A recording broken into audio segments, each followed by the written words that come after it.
Yeah, yeah, So this item here, yeah, informational. yeah. We'll take it out of order. Yeah. Okay, let me just. Yeah.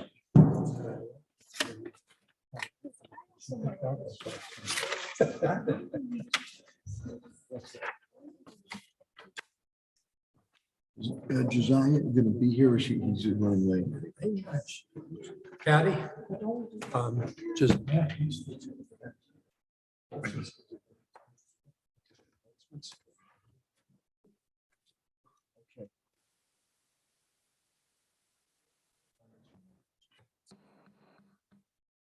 Call the meeting to order. Madam Clerk, please call the roll. Present. Mr. Gonzalez, He's running late. I know he's school committee man. Josiah Gonzalez is on his way. Ms. Gresham, Present. Ms. Hurst, Present. Mr. Collins, Here. Mayor Sarno. President, can we all please rise for a moment of silence and then the pledge of allegiance?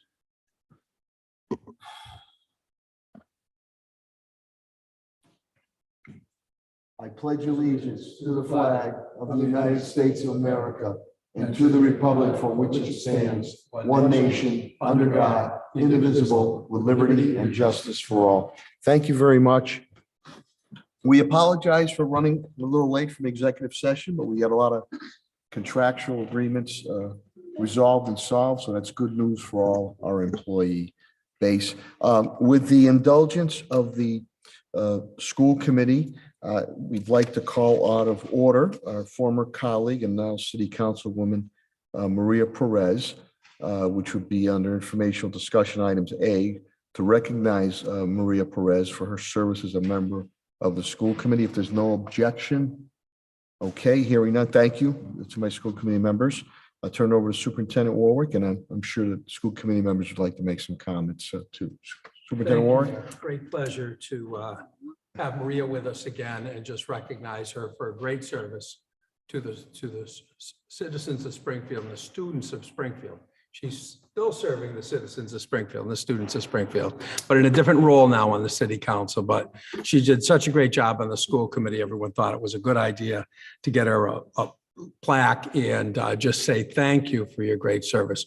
So often people do a great job and we forget to say thank you. So I think it's great that we get to honor Maria tonight.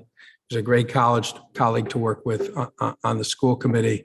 And we still get the pleasure of working with her on the city council. So that's a great treat for us as well. Thank you, Superintendent Warwick. I'll open it up to my colleagues first. Attorney Murphy. Thank you very much, Maria. It was great to serve with you, and you did a fantastic job. So our loss is the city council's gain. And I know that you always put your neighborhood, the North End and other wards 1 and 3 first. And just thank you very much for your service. Thank you, Attorney Murphy. Any of my colleagues? Sure. Vice Chair Collins. Yeah, Maria, it's been a pleasure. You actually brought us to the point where we went to some places that we hadn't gone before that we should. And I thank you for starting us down the road. We still got a road to go, but thank you for getting us started. You're always a great school committee person to work with and just a great person in general. I just don't understand why you wanted to go work in the lower chamber of government. That's okay. Thank you, Vice Chair Collins. Any other comments from colleagues? Okay, hearing none, I would like to comment on my dear friend, City Councilwoman now, Maria Perez. Always in her head, her heart, her gut, community. And we wanted to thank you because you were such a great facilitator in building that beautiful state-of-the-art Wrightwood Lincoln School on Plainfield Street. And we look forward now with DeBerry Swan, with Ms. Gresh, but a lot of things were accomplished during your tenure. And even though you, as Attorney Murphy indicated, you always advocated very strongly for your district, you always looked out for the good of the whole district and the whole city, which I know you do on the city council too. Now, I told you when this happened, was it bittersweet? Yes, it was bittersweet. But we're glad to have you on the city council, but we all felt that we wanted to bring you back and we wanted to officially give you something. So before we give you something, we'd like to, well, let me do it first, and then we'd like, you could have the floor to say a few words. So we have it's like a diamond plaque here. It says to Maria Perez, in honor and recognition of your dedication to the students, families, and the Springfield community through your service as a member of the Springfield School Committee, presented on the 23rd day of June, 2022 by the Springfield Public Schools, all of us on here. So Maria, congratulations, and that's for you.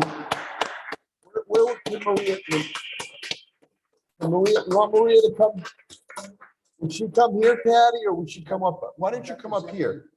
Yep. That way the public can see you. Good to see you, Maria, yeah. Let me give her the.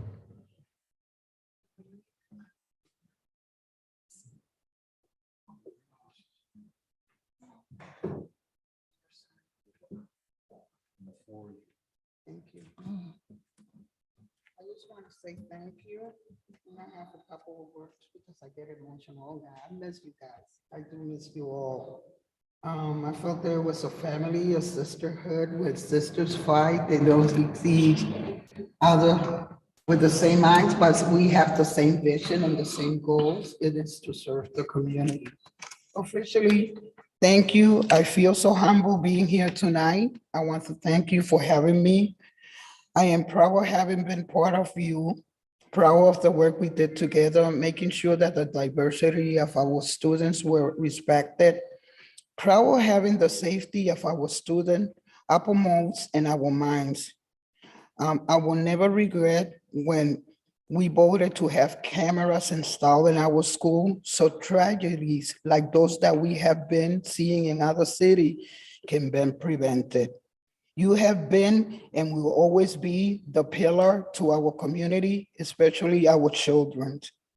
Thank you once again, especially our chair, Mayor Sarno, our school superintendent, Dan Warwick, and my former colleagues. Springfield is blessed by your leadership. God bless every single one of you. And again, very humbly, thank you, thank you, thank you.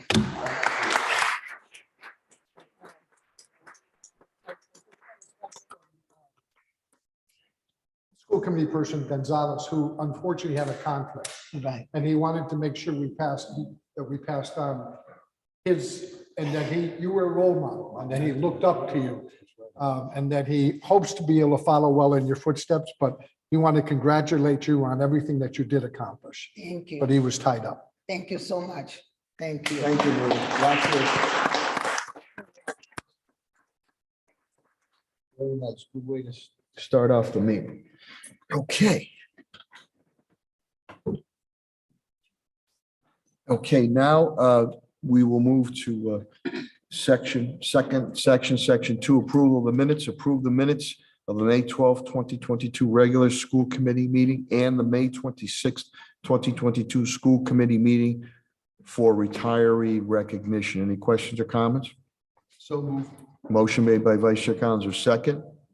Second. Second by Ms. Gresham. Roll call vote is required. Madam Clerk, please call the roll. Ms. Monroe Naylor, Yes. Attorney Murphy. Yes. Mr. Gonzalez, absent. Ms. Gresham, Yes. Ms. Hurst, Yes. Mr. Collins, Yes. Mayor Sarno. Yes, one sufficient vote, this matter passes. Thank you very much. Section 3, voting items. And we want to approve a City of Springfield High School diploma for Darlene Batemi. Superintendent Warwick? Thank you, Mayor. We've reviewed the transcripts. All the students that I'm going to be going over have attended private day schools and completed the City of Springfield diploma requirements. So they qualify for a high school diploma. So we look for your approval for that tonight. Thank you. Again, they passed the CD requirements, so these are full diplomas. Thank you, Superintendent Warwick. Any questions or comments?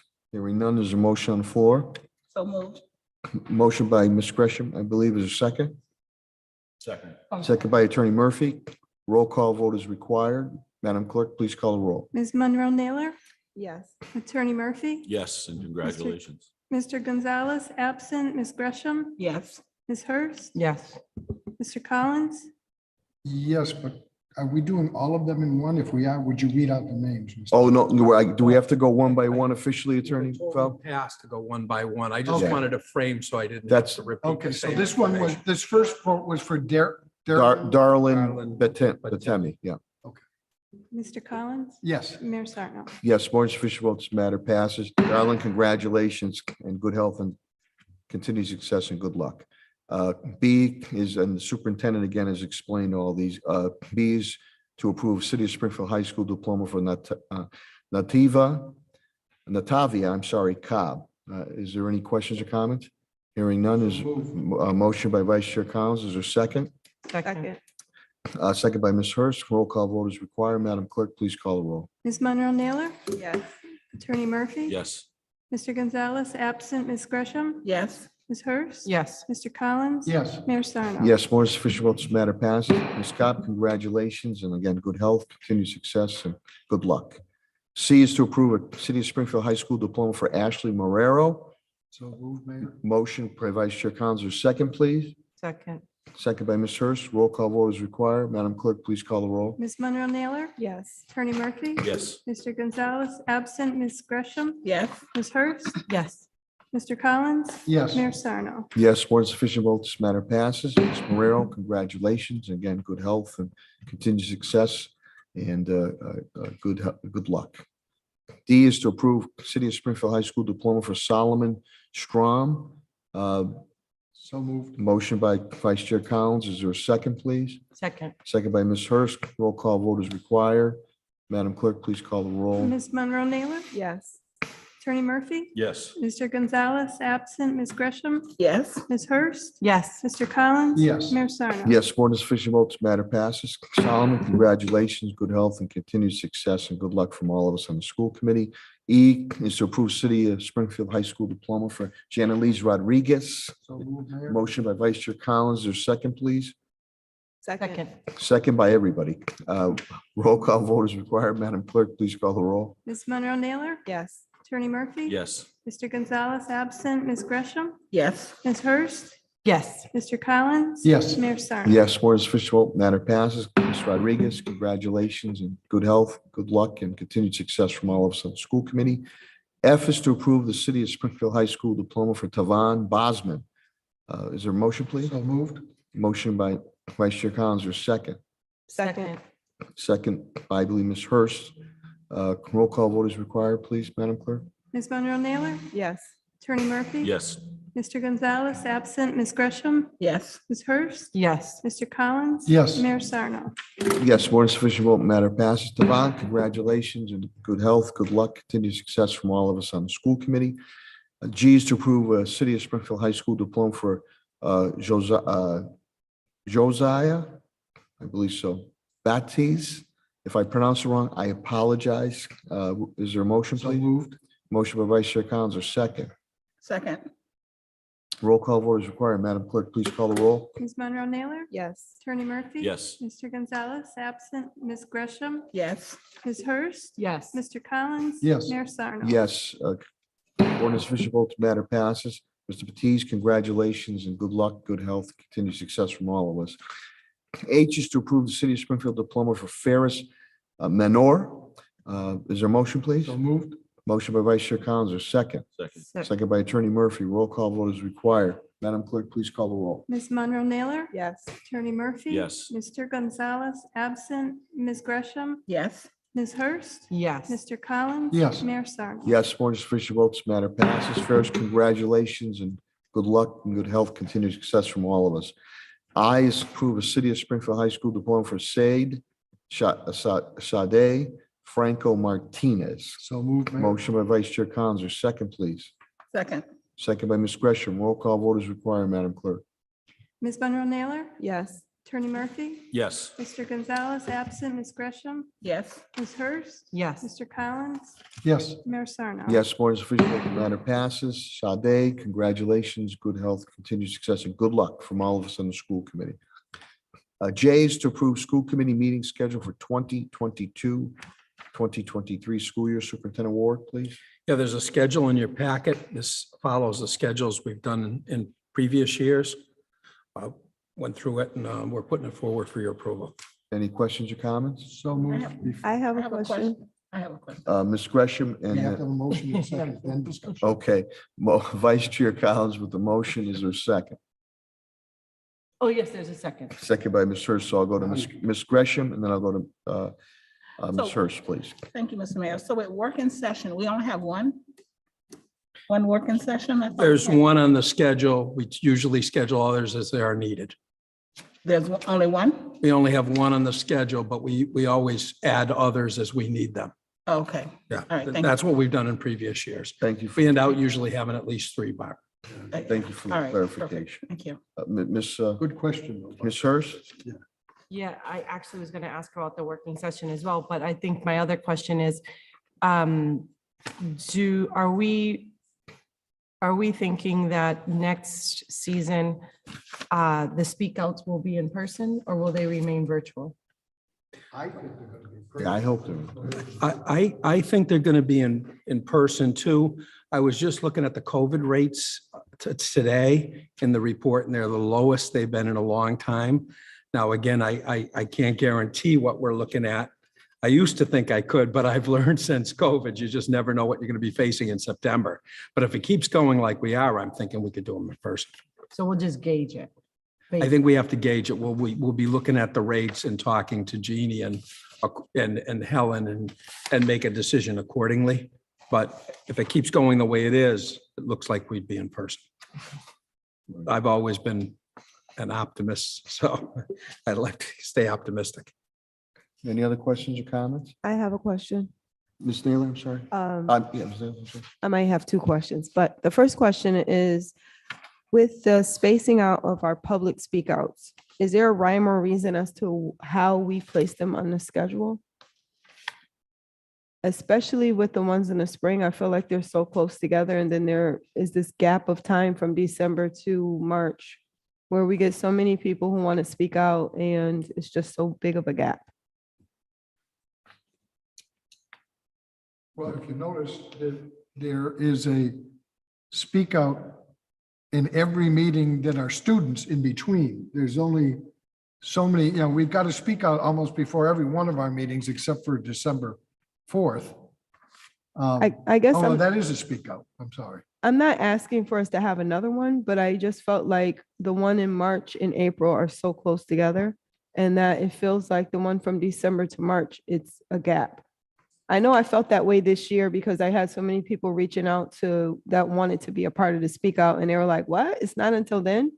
And the one in December had just passed. But I don't know if there's a way that we can have it almost, I don't know, 8 weeks, or I don't know what the number would be based on the time frame, but I just, it looks like it's a little uneven. Are we following, just a point of, are we following past trends the way we've done it? Not that we can't consider Ms. Naylor's, Superintendent Warwick? Yeah, I think it was formulated the way we've done them in the past, trying to fit all the student and the public speak outs in. And in the spring, don't forget with the graduations and the retiree recognition, Right. we don't have the opportunities for a few meetings. So that's why that one's pushed forward. Okay. Yeah. That's fine. I just wanted to know if there No, was good a point. reason for that. And then the other question that I had was similar to the question that Mrs. Gresham asked about the working sessions. Is there a way, or I don't know if we have a policy on it or how we come up with the time frame as to when we notify each other of those. But I know in this past summer, there were 2 times when we had meetings over the summer and it was very short notice. And so some of us were not able to be there and wanted to be there. Is there a way that we could, a week in advance, 2 weeks in advance, have some type of email or notice that we may be having a working session, even if we don't yet have a date? If an issue comes up that is necessary for us to meet? I think we should try to give as much notice as possible. I agree with you. So I think when we have something, we'll try to give as much notice as possible. Besides the 48 hour notice that we have publicly have to give too. Well, we have to notify the public ahead of time, but we should try to do much better than Right. that. So I think we should endeavor to do that. I agree. Even if we send out an email saying we may have to have one, Yes. and if we may not have it, but let you schedule, that's a really good suggestion. I think we'd all appreciate. Hey, we Yeah. might have to have one next next month or in a couple of weeks. I think a first warning is a good idea. Yeah, that it would just be helpful, especially with vacations and all of that. It's just good to have an idea, especially if it's a pressing issue.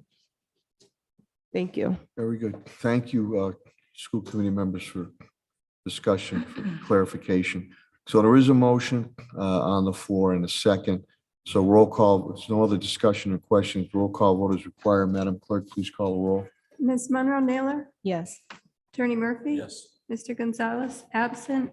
Ms. Gresham, Yes. Ms. Hurst, Yes. Mr. Collins. Yes. Mayor Sarno. Yes, more than sufficient vote, this matter passed. Thank you very much.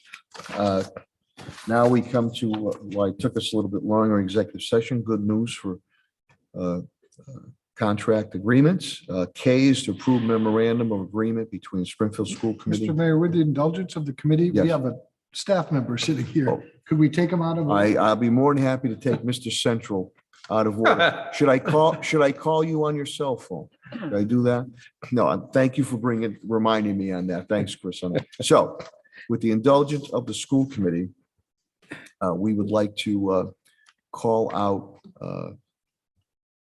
Principal Tad Tokars, Mr. Central High School. Great job. And this pertains to the pilot Yonder cell phone program, which I'm happy that he's pursuing. So Superintendent Warwick, please. Yeah, Tad reached out to me and he had read, like I had read, about the successful pilot at Chicopee High School of a program to deal with the cell phones in a really secure, respectful manner. So we went to our subcommittee led by Barbara Gresham, our student parent concerns, and we discussed it. And there was a unanimous vote for Central to pilot it. Like all policies, we like to say, let's give this a try in one school, work out the bugs, and then bring it back and see if it's something we want to do at a more significant level. But having a school that wants to pilot it, and again, we already had a school in Western Mass that successfully piloted it, and Tad paid a lot of attention to what went on in Chicopee and contacted the staff, and there was some good feedback from it. So the subcommittee recommended it. Tad, if you could give them an overview of the program, and then we'd open it up for questions. So every student, we would pay, every student would get a pouch in which they would keep on their person. And before they come into the building, they're responsible to put the phone in the pouch, lock it away for the day. At the end of the day, every classroom, it's our wish that every classroom has an unlocking device where the kids would unlock it and then leave for the day. If there's any sort of an emergency or anything, each classroom and places throughout the building will have unlocking ability. It's just, this, I think we need to start regulating it and giving the kids the ability to self-regulate their use of the cell phone. We've done some studies, and the amount of text messages and hours that our students have been on the phone is more than you would imagine. And also staff, right? So the staff will also get pouches and they'll be able to put their cell phones away additionally. So it's something that we talked about. It's something that we told the students about. Obviously, we told them we need permission. But I think that if you look at Chicopee, the amount of learning that the kids are doing is far more than before they had the Yonder pouches. I know it came out of subcommittee. Yes. Ms. Gresham, would you like to comment on that? Thank you, Mr. Mayor. We had a lengthy discussion on it and a demonstration. And we were in favor of bringing it to the full committee for a vote, because there's no way you can open those pouches at all. No, they said it, no, and the big thing is the students have the cell phone on their person. We're not taking anything. So they still have them, which I think is, for them is kind of a safety feeling, a feeling of safety. They're responsible to put them away when it's time to learn. And at the end of the day, they're be able to take them out and go about their business. Ms. Gresham, go ahead. Yeah, Then I'll and go then to- in each classroom, they have a base where they can. That's our plan, yes. They can Unlock it. At the end of the Yeah. day for dismissal. Just for order, Mr. Mayor, We should have a motion for the second before we have discussion. Well, let I'm me tell you- always putting the cart before the Let me horse. tell you something. He is, I call him Captain Stewie, but he is Robert's rules. He is the parliamentarian. So is there an official motion on the table? I'll make the motion. I knew you would. Vice Chair Collins with the motion. Is there a second? Second. Second by Ms. Gresham. Then I have- Discussion will now continue. Ms. Hurst, Agreed. Thank you. if Ms. Gresham's not. So I too had read the article about Chicopee. I had also read the article when it first got implemented, and there was so much pushback and from both students and parents.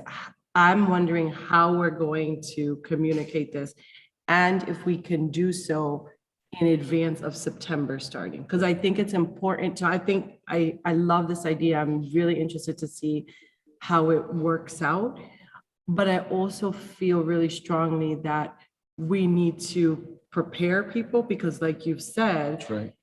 so all of, well, like, I don't want to say all of us, I know I personally am so guilty of always having my phone and looking at it and the amount of time that gets put into that device. And so I just feel like it's important for us to lay or provide somewhat of a runway, right? So So Yonder has a prescribed, kind of like a prescribed curriculum. When we first approached Yonder, we had many different ideas, and they said, no, if you're gonna contract our company, we're gonna have to do it this specific way. And part of that is having meetings with parents and students prior to us rolling out the pouches. So I think exactly what you're talking about is that we would have a concrete system in place for all who are interested to attend and then go over any concerns and procedures and so on and so forth. So that's something that they have done in every school that they have been a part of. And that's something that we will adopt with the, with their company and their demands and policies. It's a great suggestion. And I think Azal Kavan could also help get plenty of information out on it so folks know what's coming. So she could help you with that, Dad. Ms. Hurst? if I could, right, I think that that's a great augmentation, right? So I get that they have their own way that they want to roll it out. But I think also just providing something as simple as this form right here, right? That talks about like the NPR articles and gives the data on, learning and all of that great stuff. I'm sorry, that might come from Yonder as well. And so is the hope that this is going to be implemented by September? So we would have to hand the pouches out, right? So In September. Yeah, so it's going to be hopefully within a couple of weeks of that our students coming back to school. Obviously, there's going to be a process for 2,100 students to get the pouches, and everything that will take place between us contracting them and actually delivering the pouches to the students. So our hope is within the first couple of weeks of the school year. Okay. Excuse me? Can you all hear me? I'm Matt from Yonder. That's Matt Army from Yonder. Oh, I'm like, Hey. oh. Yeah. You're yonder over there. We see. Okay. I'm sorry. I feel like the Wizard of Oz right now behind some kind of a The shroud. voice of God or something that was coming out on that. Could I just? Well, I really before- appreciate that. Before you start, can I just say one thing and with the school committee members? I think this is fantastic. I think that two things, parents and students and the teachers want to know, God forbid there's an emergency situation, how would that be handled? Just clarifying that. But I think everybody wants everybody concentrating on schoolwork, socialization of, verbal communication. And after the initial angst and Chicopee, you haven't heard boo on this. So I think everybody's happy about it. And I give you a lot of credit, Principal Tokars. You've been cutting edge with a lot of things at Central. I think this is the right move, as long as we can, and Yonder can reassure, God forbid there was some type of emergency, how that would be handled. But I think parents would want it.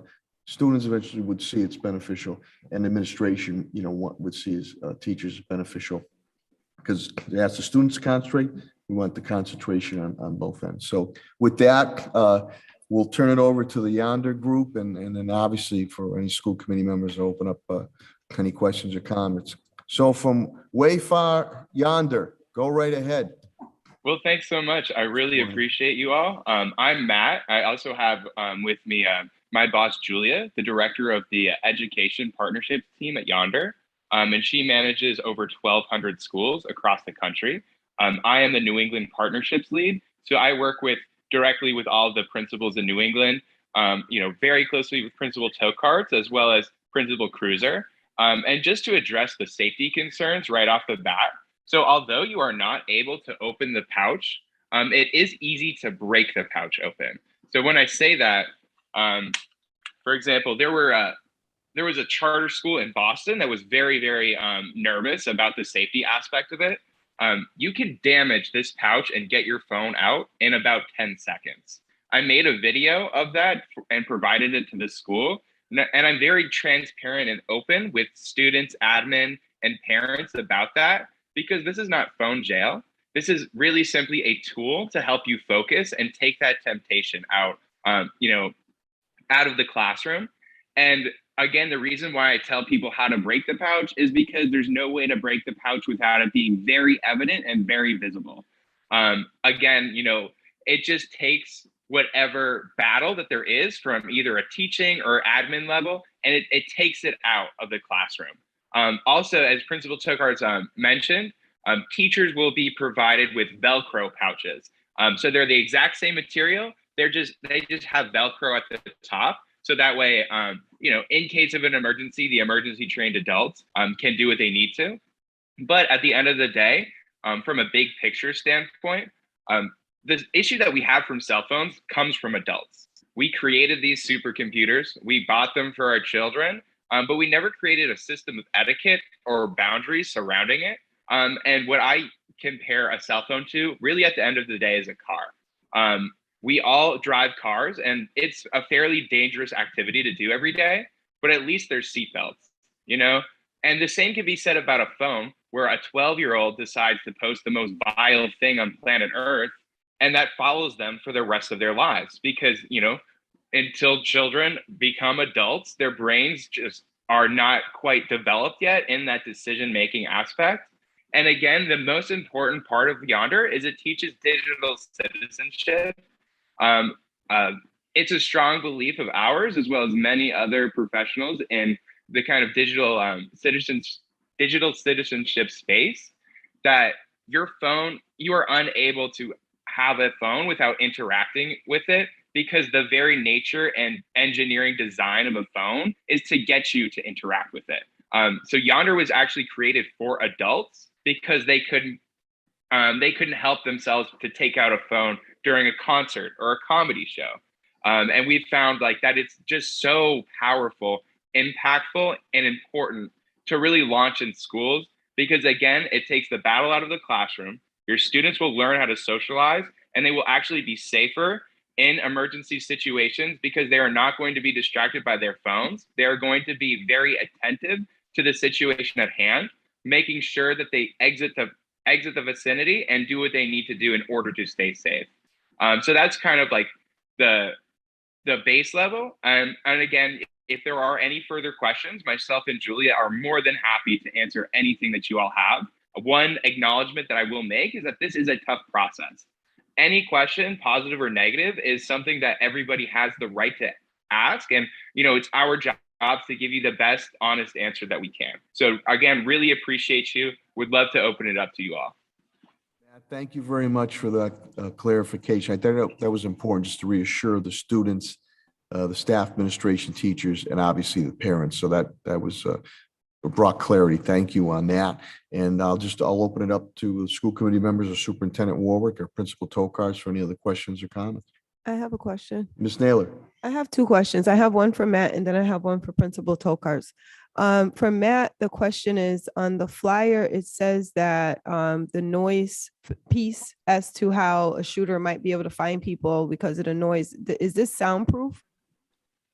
So it will muffle sound, but the best practice for the pouch is to make sure that the phone is completely off before putting it in the pouch. I can also hop in on this too. part of the piece that we work with each individual school on is developing a policy. And so a policy and procedures that follow up with that. That is the first step as students enter campus, is to turn their phone off, put it in the Yonder pouch, and it's good to go. It's on them the rest of the day. If a cell phone makes noise inside of a Yonder pouch throughout the day, it's still a distraction, and it's followed up as the same way as if you'd see a cell phone out. So if a phone's in a Yonder pouch, it should be off or on airplane mode, therefore not making any noises. Okay, so are the students I guess they wouldn't need to be reminded if they had their phone off for 6 hours to turn it back on. I'm pretty sure they'll be anxious. But I just was thinking about it from a parental standpoint, having a GPS on my kids' phones, that when their phones are not on, I can't find them if I'm looking for them. But I understand that aspect as well. Thank you.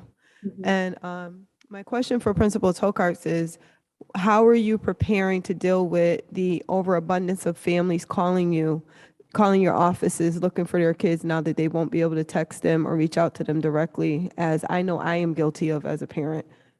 So my thought is, phones weren't always around, and everybody's always been busy, and there always was opportunities for parents to talk or locate their students by calling the office, and then we go to their principal or their grad coach or guidance counselor and then go from there. I think ever since everybody has had phones, that's kind of been forgotten.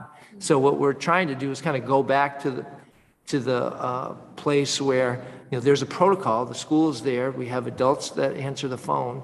If something happens or there's somebody needs to be gotten a hold of, then we just follow the policy that's been around far longer than cell phones.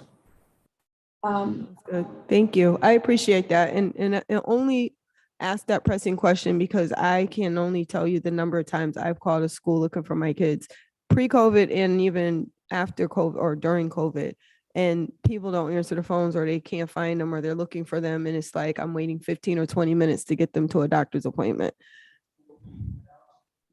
And just to add, to kind of recognize, what is priority, right? Because we have a lot of people that make contact for things that aren't priority, and is taking people's attention away from why they're there. They're there to learn. So hopefully this says, okay, if I'm contacting the school to get so-and-so, it's going to be for a legitimate reason, and not, please, make sure that you bring home something at the end of the day. Thank you. Thank you. That aspect of this is Julia or Matt, did you want to clarify something? Yes, thanks. That aspect, exactly what you just asked, is best practice for every school before they launch Yonder, to clarify in their parent communications home. So they can introduce the Yonder concept and then follow up with, this is how you can contact your child, and reassuring that there's going to be a person on the other end of the line who picks up the phone immediately. And in a matter of a couple minutes, you're going to be connected to your child.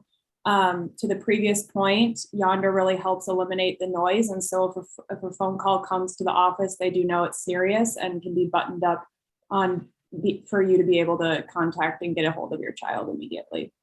So that is a best practice that we make sure that all schools report out to the parent community before it's implemented. Thank you, Julia. Changed our children's habits. The earbuds and the we never saw that in mass like we do now. So you have earbuds and you're used to this and that. I mean, they're listening to music before they walk in the building at 6:50. They're not associating or talking to anybody, and they're just kind of in their own world. And as hard as we try to get them to take the earbuds out, it's a challenge. So I think this also gives us a remedy for the earbuds, for all those other things that are distracting, and like Mayor said, it gives you now the opportunity to talk and to create the ability to get your thoughts across and kind of enjoy each other's company, because they're only there for 4 years, and that goes really quickly. Thank you, Principal Tokarz. Any other questions or comments? Ms. Hurst, please. So we're starting off with this pilot because Principal Tokarz had the foresight to bring it forward. But is there any thought around whether or not we'll scale it to the other schools? And is there any specific, does this data, is it specific to any particular grades? Because I'm interested to know what the data looks like for middle school versus high school, because I also think that what we've seen is that there's a lot of other things that this could help quell, and in particular in the middle schools, where we know that we've had quite a bit of challenges, right? Around self-regulation, socialization, the exploitation of social media. And so I'm just thinking, it's a culture shift. And if we can start it earlier, why wouldn't we be looking at that in some of our most challenging areas? Superintendent Ward? No, I think that's a great point. And the idea of starting with a pilot is because Tad came forward and he's willing to try it out. But I would expect a lot of our secondary principals, once they see what's going on at Central and we work the bugs out, would want to participate. But I think certainly the high schools and the middle schools would be taking a look at this first, because it's a more serious issue at those schools. I can actually speak to that as well. Since the news article about Springfield Central moving past the subcommittee, both Commerce High School and Kennedy Middle School, the principals there have reached out to me in the past week. So I think that this Yonder kind of is like a wave. There's one or two principals, like for example, Principal Tokards or Cruiser, and then, that are brave enough to take the Yonder plunge. And then once people see it's really not as big of a deal as everybody seems to think it is, we start to get a line out the door. We have about, just Massachusetts alone, not even including New England, we do have about 20 schools that will be launching in the next semester. Thank you, Matt.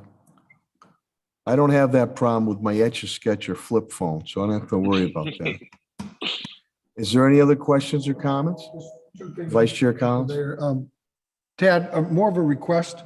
Would you report back to Mrs. Gresham's committee like 6 weeks in to let us know how things are going? Yep. And the other thing I anticipate that is if this thing, and I agree with Mrs. Hurst that this is going to snowball, that not long, maybe after you've had it going for a certain number of months, whatever, we need to sit down and write a policy. Yeah. Because there's going to be financial ramifications. There's going to be, you don't just jump in it. We need to develop a policy for schools that want to do it. And whether maybe at some point, someday, maybe we're going to mandate it, I don't know, but we would need to develop a policy. That would be the next step. But I think we need to hear how you're going a couple of times before we try to even attempt that. Yeah, absolutely. I think that to the point that Ms. Monroe-Naylor was making around, how are you going to deal with the amount of phone calls that might come through or the pushback that comes to the parents? I think it's important to think about what are the cons that people are contemplating and address those through a Zelle. And when I'm looking at these testimonials, I think even having at some point, 6 weeks in or whenever it is that we're feeling like, okay, we've gotten our feet underneath us, is that students are going to be our most valuable marketers of this. Yeah. So surprisingly, two things. I've had conversations with students, and I think even though they haven't, they've gotten used to us by the end of the year, they kind of now understand the fact that when we say something, we're going to do it. So when we tell them this is what's going to happen if we get the permission, they're like, okay, then I'm not going to bring my phone, or I'll do it and it's fine, whatever. So I think they're kind of getting resigned to the fact that this is coming down the pike, and they know, if you really ask them and sit them down, they know that it's a necessity. I mean, to every person that I've spoken to, when you really have a one-on-one conversation, they know it's out of control, and their use of it is out of control. Secondly, when I had the opportunity to speak to an administrator from Chicopee, very similarly to me, he was very skeptical, but he was pleasantly surprised with the procedures, with the the buy-in and the effect. So if it can happen there, there's no reason why it can't happen here. I think it's fantastic. We'll get back to the basics, concentration, less distraction, which is going to pay dividends for each and every one of our And it's a students move safety forward. issue And so, also. yeah, It's, that can give you many remedies, Yeah. different things that have happened that shouldn't have. good discussion, and Yeah, there's no question it's going to help us with safety as well. Yep. No question about it. and I commend you for taking, as Matt and Julia said, taking a leap. And I think our there's staff gonna be is excited, and I think our students are excited, and I think we're ready to give it a try. And I think as Ms. Hurst, and I think there's going to be a snowball effect on this. That people are going to once say, oh, geez, it's been implemented, it's gone well in Central. We want to do it in our school. You're already seeing it with, I guess you mentioned High School of Commerce and another school looking at. So that's fantastic. If there's no other questions or comments, is there a motion on the floor? Oh, that's right, Mr. Parliamentarian, that's right. I got to give him his due. Motion is already on the floor. It has been seconded.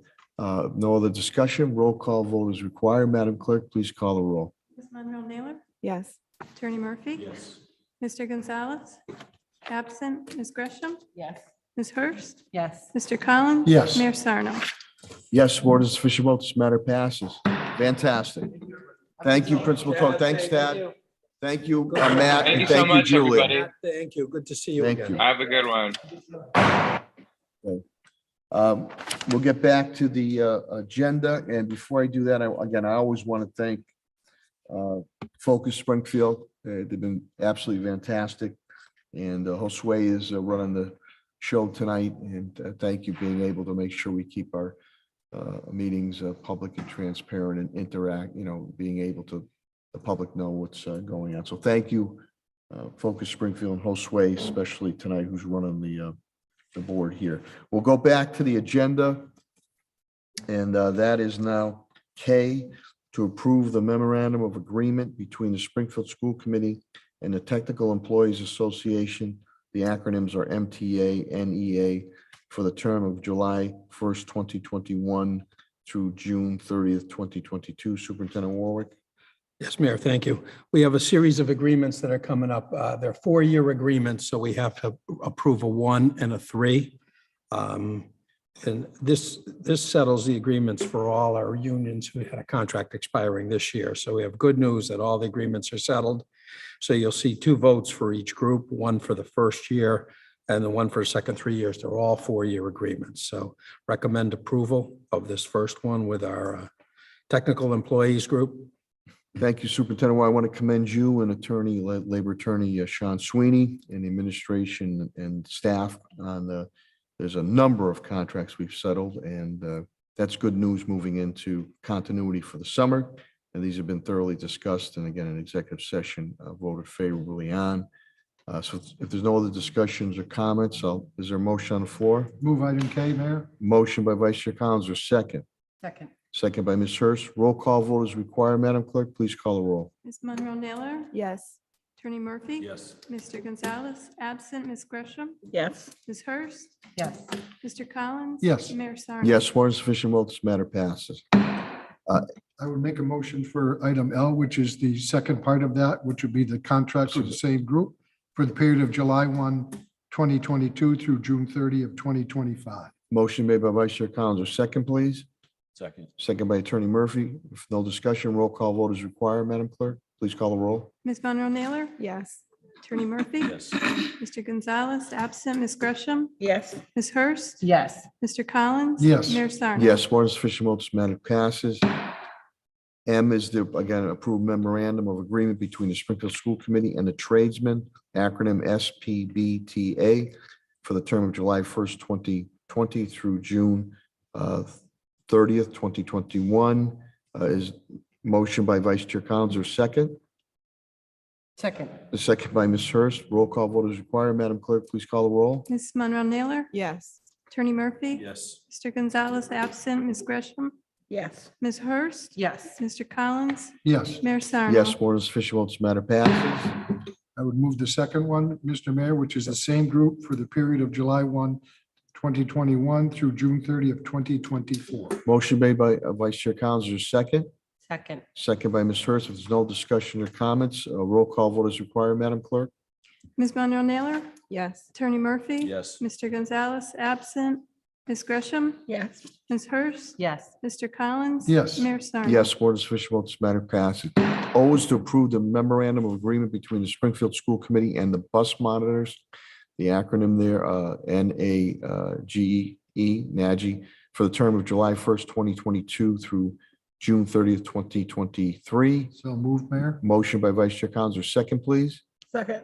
Second by Ms. Gresham. Roll call vote is required. Madam Clerk, please call the roll. Ms. Monroe Naylor. Yes. Attorney Murphy. Yes. Mr. Gonzalez, absent. Ms. Gresham, Yes. Ms. Hurst. Yes. Mr. Collins. Yes. Mayor Sarno. Yes, more than sufficient vote, this matter passes. I would move the second half of that, Mr. Mayor, which is the same group for the contract from July 1, 2023 through June 30 of 2026. Thank you, Vice Chair Collins. Motion made. Is there a second, please? Second. Second by Ms. Hurst. Roll call vote. If there's no discussion or comments, roll call vote is required. Madam Clerk, please call the roll. Ms. Monroe Naylor. Yes. Attorney Murphy. Yes. Mr. Gonzalez, absent. Ms. Gresham, Yes. Ms. Hurst. Yes. Mr. Collins. Yes. Mayor Sarno. Yes, more than sufficient vote, this matter passes. Thank you. Q is to approve the memorandum of agreement between the Springfield School Committee and the nurses. The acronym, again, UFCW, for the term of July 1st, 2021 through June 30th, 2022. So moved. Motion made by Vice Chair Collins, or second, please. Second. Seconded by everybody. Roll call vote is required. Madam Clerk, if there's no discussion, please call the roll. Ms. Monroe Naylor. Yes. Attorney Murphy. Yes. Mr. Gonzalez, absent. Ms. Gresham, Yes. Ms. Hurst. Yes. Mr. Collins. Yes. Mayor Sarno. Yes, more than sufficient vote. Yes, passes. We'll Mr. Mayor, I make a motion for the second part of that, which is the same group for the period of July 1, 2022 through June 30 of 2025. thank you, Vice Chair Collins. Motion made. Is there a second? Second. I think by Ms. Hurst. Roll, if there's no discussion or comment, roll call vote is required. Madam Clerk, please call the roll. Ms. Monroe Naylor. Yes. Attorney Murphy. Yes. Mr. Gonzalez, absent. Ms. Gresham, Yes. Ms. Hurst. Yes. Mr. Collins. Yes. Mayor Sarno. Yes, more than sufficient vote. This matter passes. S, I think we have to split up. Am I correct? Yes. Or no, or I don't, I would make a motion, Oh, Mayor, that Attorney Phelps, I just want to clarify. Two votes. Okay, so I'll let Vice Chair. I would make a Collins- motion that we approve all the memorandums for all of the groups stated in item S, with the exception of SEA and SAA at this time. Okay, motion made by Vice Chair Collins, and this pertains to ESSER funds for retention incentive program bonus and superintendent work. I don't know if you want to just elaborate just a little bit on that, and then we'll go to the.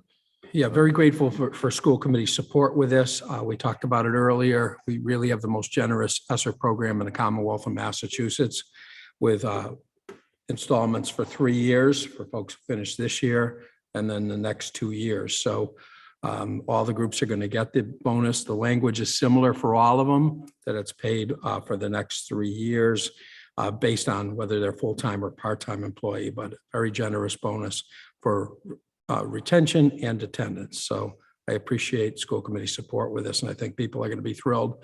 Our payout is going to be in mid-July, and I think folks are going to be thrilled with this. Thank So you. thank you. Thank you, Superintendent Ward. Again, motion was made by Vice Chair Collins. I believe, do we have I thought we had a second. Somebody second on that? Second. Second by Ms. Gresham. So again, Madam Clerk, call the roll. This is broken up in 2 votes, and the first vote is on the majority of them. Is all the discussion or comments? Madam Clerk, please call the roll. Ms. Monroe Naylor. Yes. Attorney Murphy. Yes. Mr. Gonzalez, absent. Ms. Gresham, Yes.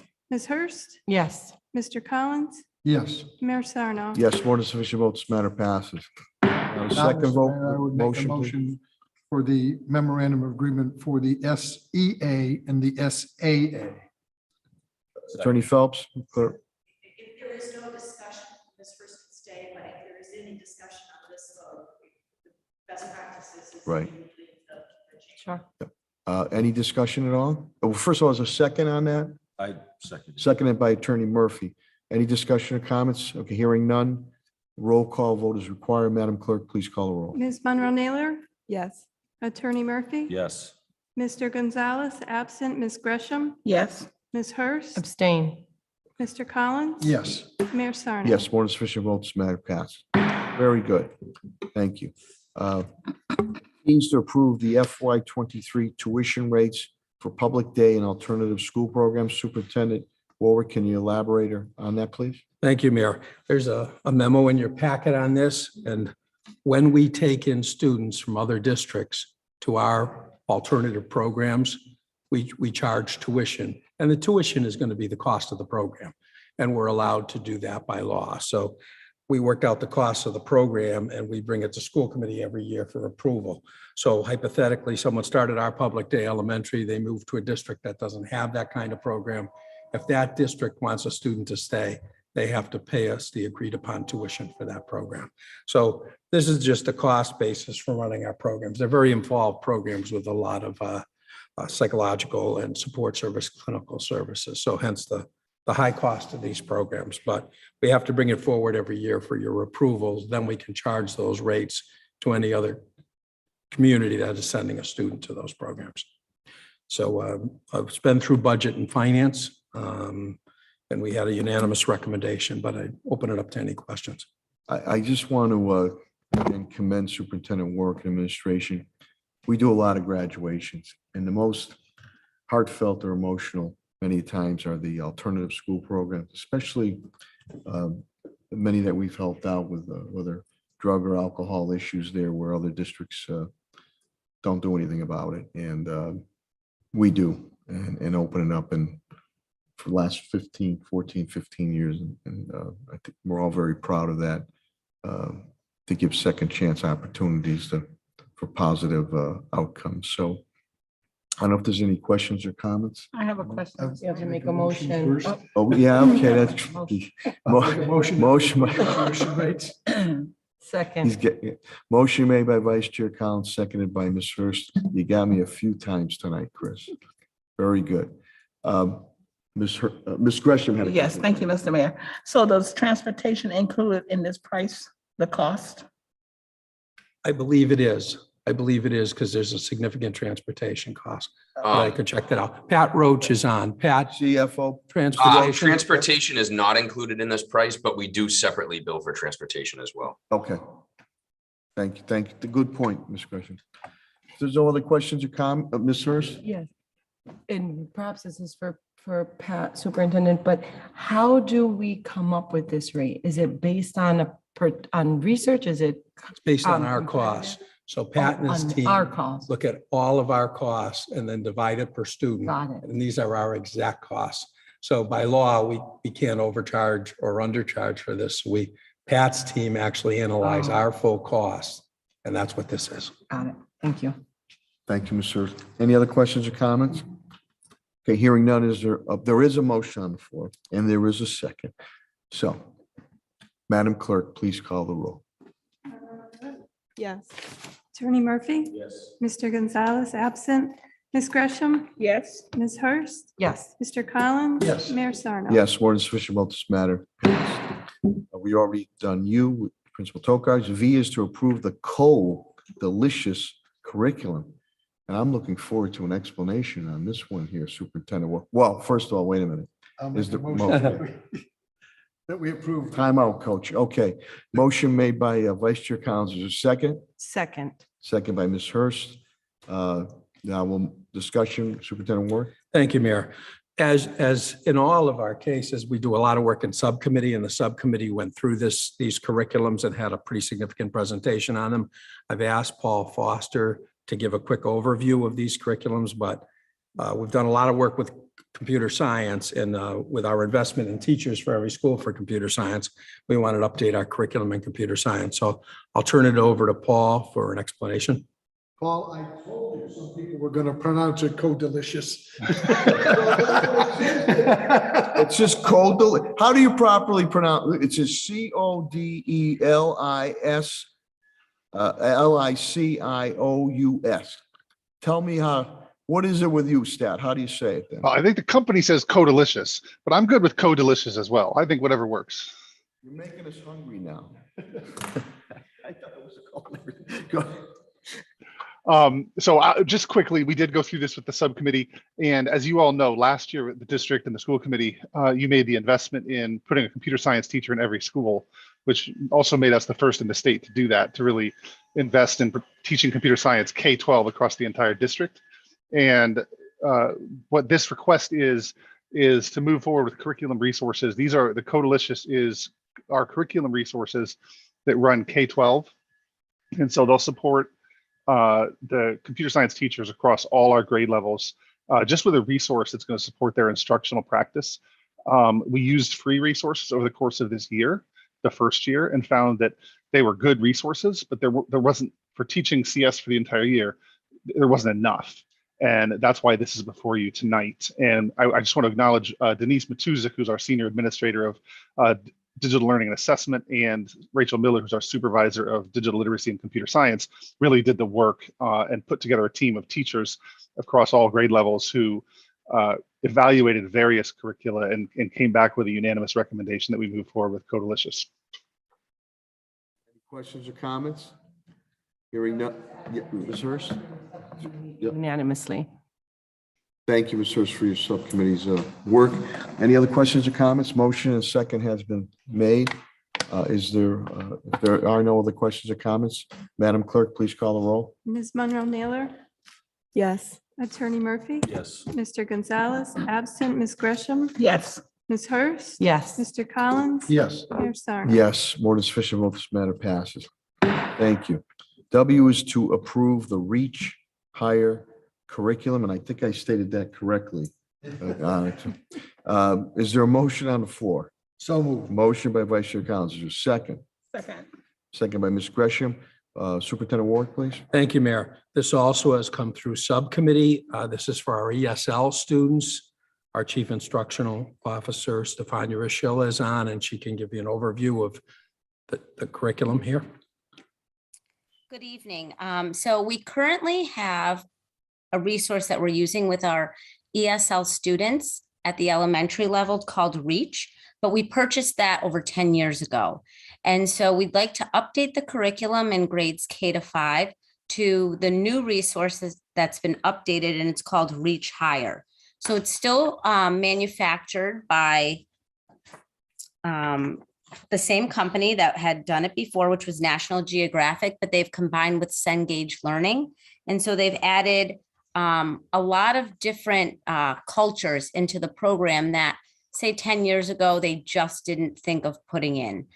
So we've moved really far in the past 10 years. It does a lot of the oral language piece that we know that those level 1 and 2 students need. So we're recommending that we update the resources that we're using with level 1 and 2 students at the elementary level. Thank you, Stefania, Ms. Rochella. Any questions or comments? Just, Mayor, that two Sure. things. One is that Ms. Rashilla and Ms. Martins would come back to us when there is a curriculum for the higher grades, and that it did come through subcommittee unanimously. Thank you, Ms. Hurst. If there's no other questions or comments, Madam Clerk, please call the roll. Ms. Monroe Naylor, Yes. Attorney Murphy, Yes. Mr. Gonzalez, absent, Ms. Gresham, Yes. Ms. Hurst. Yes. Mr. Collins. Yes. Mayor Sarno. Yes, more than sufficient vote, this matter passes. Mr. Mayor, just as an aside, I looked at that curriculum and said it exactly the way you did it. And when they opened it up and said it was about computer, I said, Yeah. oh, the one who wrote it meant code-elicious. Because Code-elicious. they were a computer code guy. Oh, you know what? I get that. Yeah, that's, because I looked at it exactly like you did. And I said, See, we do a lot of serious business here, but we do have some fun. And we can laugh at each other and ourselves too. But yeah, you know what? Stats said it was cold delicious, and he knows on that, so we make light. X marks the spot. Approve the acceptance of donation of athletic training equipment from Mass Mutual, and again, they've been a stalwart corporate citizen for 170 years. You can always count on Mass Mutual. Is there a motion on the floor? so moved. Vice Chair Collins, motion is a second. Second. Okay, we want to, okay. Second by Ms. Hurst. We'll open it up, Superintendent Warwick, and for any discussion. Sure. I'd like to give you an overview of this. The mayor is right. Mass Mutual has been a great corporate citizen for years and has always been supportive of all of our programs. They actually donated some equipment to us. And Dwayne Early is looking at schools that need some exercise equipment relative to placing that equipment. It's been through our Budget and Finance Committee to accept it, so I recommend approval. Thank you, Superintendent Warwick. Do we need any clarification from Attorney Phelps at all? Just that this is for your consideration. Once again, Mass Mutual has stepped up and donated this, called Athletic Director Early, that there was equipment that they were seeking to unload, and would Springfield be interested? And AD Early responded with enthusiasm, and he will be placing these at the schools that most need the equipment, working with the principals and the athletic directors in the schools. It would be both for high schools and middle schools. Very good. And he couldn't be here tonight, but asked me to make a presentation on his behalf. Thank you, Attorney Phelps. Any questions or comments? I have a question. Mr. Ms. Gresham, Who yeah. would use these, the teachers and the students, or who would use them? It's for the students. For the students. Okay. Thank you. Any other questions or comments? I have a question. Yes. Some of the equipment, although I appreciate it, so I don't mean it in a bad way, but some of the equipment is dated. Is there a lifespan or a lifetime, I don't know what to call it, life cycle maybe, of equipment where it is deemed to be not safe? You know what I mean? Like, I know that when you go to the gym and stuff like that, there's certain expectations that the machine's supposed to read your heart rate or whatever the case may be in order for it to be deemed safe still. And obviously with the amount of time that has passed, technology has changed drastically, and just ensuring that it will still be safe for our kids to use based on the features that they might have for 15 years old on one of the particular machines. Yeah, so we'd be working with Dwayne on that. Dwayne would keep an eye on that for us Okay. and working with the AD. We not only have an AD director overall, but we have one at every school, and they'd be responsible for keeping an eye on the equipment and moving it on when the right time comes. Thank you, Ms. Neal. Any other questions or comments? Hearing none, motions and seconds have been made. Madam Clerk, please call the roll. Ms. Monroe Naylor, Yes. Attorney Murphy. Mr. Gonzalez, absent. Ms. Gresham, Yes. Ms. Hurst, Yes. Mr. Collins, Yes. Mayor Sarno. Yes, more than sufficient vote, this matter passes. Thank you very much, as always, Mass Mutual, Roger Crandall and Dennis Duquette on the foundation. And now we'll move to informational discussion items. We already congratulated and thanked our former colleague, School Committee Woman Maria Perez. So we'll move to B, staffing diversity of the Dyer update, DIRE. Superintendent Warwick, please. Thank you, Mayor. This has also been through our subcommittee. A lot of work is done in subcommittee. And the report that was given to subcommittee, we're going to bring forward to you tonight. Valerie Williams, our Chief Diversity Officer, heads our Dyer team, working with Darcia Milner, one of our CSOs, and several other staff members. So they're going to give an update relative to the statistics, relative to the diverse hiring, and then an update on the endeavors of the different Dyer committees that are working in different areas, curriculum, professional development, et cetera. So I'm going to turn it over to Valerie and her team to make the presentation. Good evening. Can everyone hear me? Good evening. Hi, how are you? Hi. Right before we do our Dyer committee, I told the superintendent that we were going to do something special for the school committee tonight. We are going to present our student to para to teacher pipeline. And we're going to, we have some of our partners that are on this evening who are going to give you a brief overview of what they do for our partnership with Springfield Public Schools. And I have to commend our partners because they do a tremendous job. They are with Springfield Public Schools.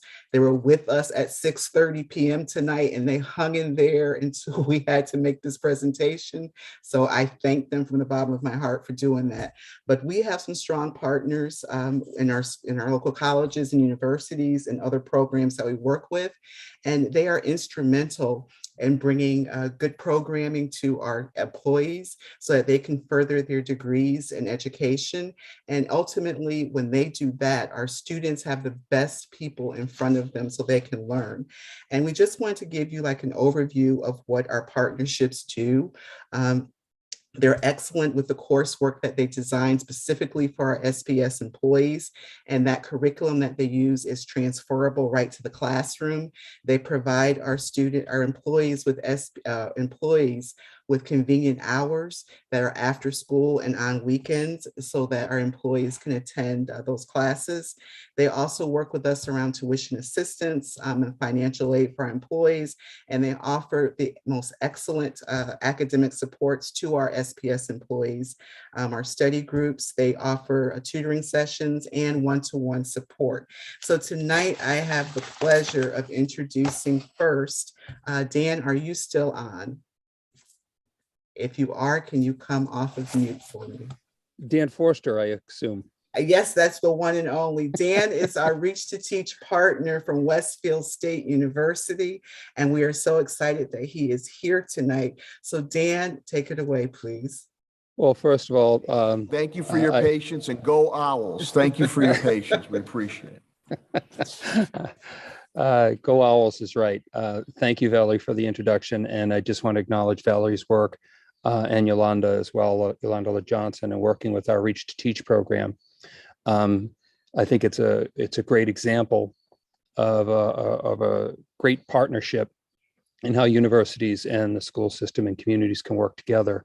Thank you, Superintendent Warwick, also for serving on our enrollment advisory board.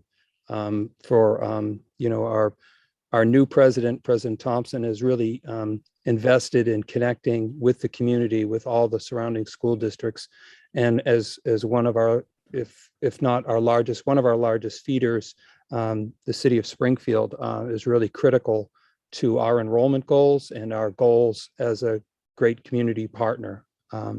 And so thank you all for inviting me here today. I also want to acknowledge Mike Masaker, our Director of Admissions, who can give us some quick numbers on this as well.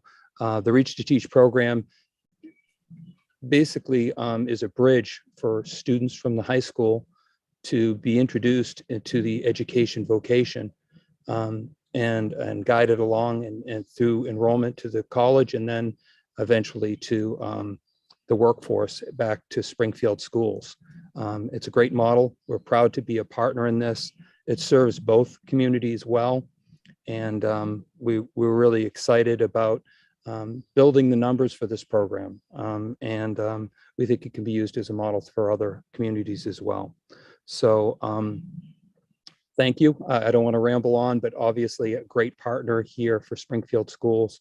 Mike, I think it would be important just to share a couple numbers that we may have going into next year.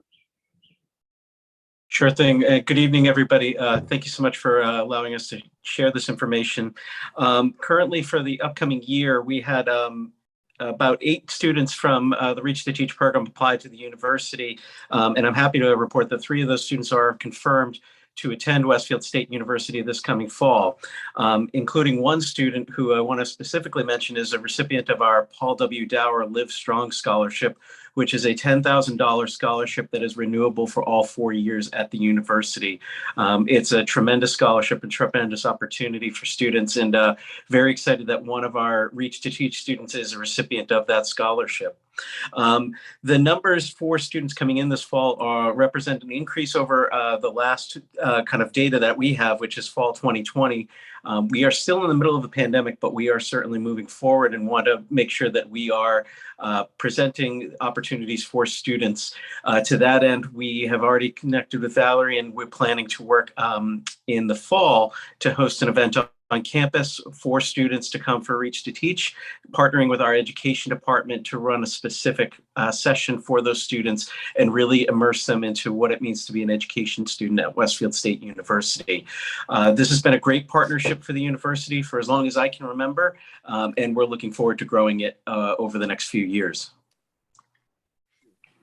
at Westfield State University. We appreciate you.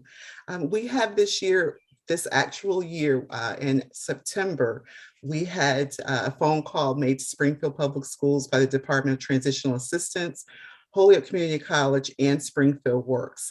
And they wanted to be able to have DTA participants to give them workforce training skills, and in turn, for us to have them as interns in our buildings to work with our students so they can get the experience of working in a school.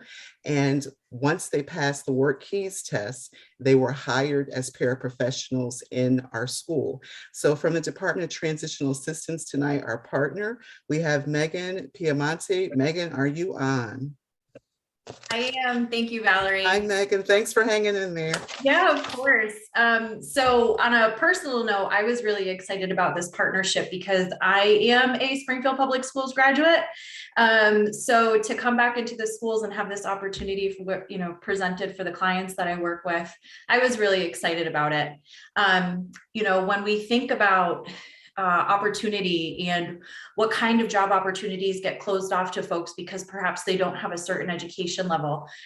With the Springfield Public Schools kind of rethinking their hiring practices, and rather than requiring those 60 college credits to become a paraprofessional and opening up to folks to be able to take the work keys exam and then move into employment, has made a world of difference for the clients that I work with. We are really excited for our next cohort to be starting in July. We have 5 weeks of job readiness training that folks go through with Holyoke Community College, and then 2 weeks of paraprofessional specific instruction to really kind of prepare folks. It's a high level instruction to prepare folks for what to expect once you get into the classroom. And I have to say thank you to the Springfield Public Schools employees who come in and who present during those 2 weeks, who provide the mentorship and the guidance for interns who are placed within their schools.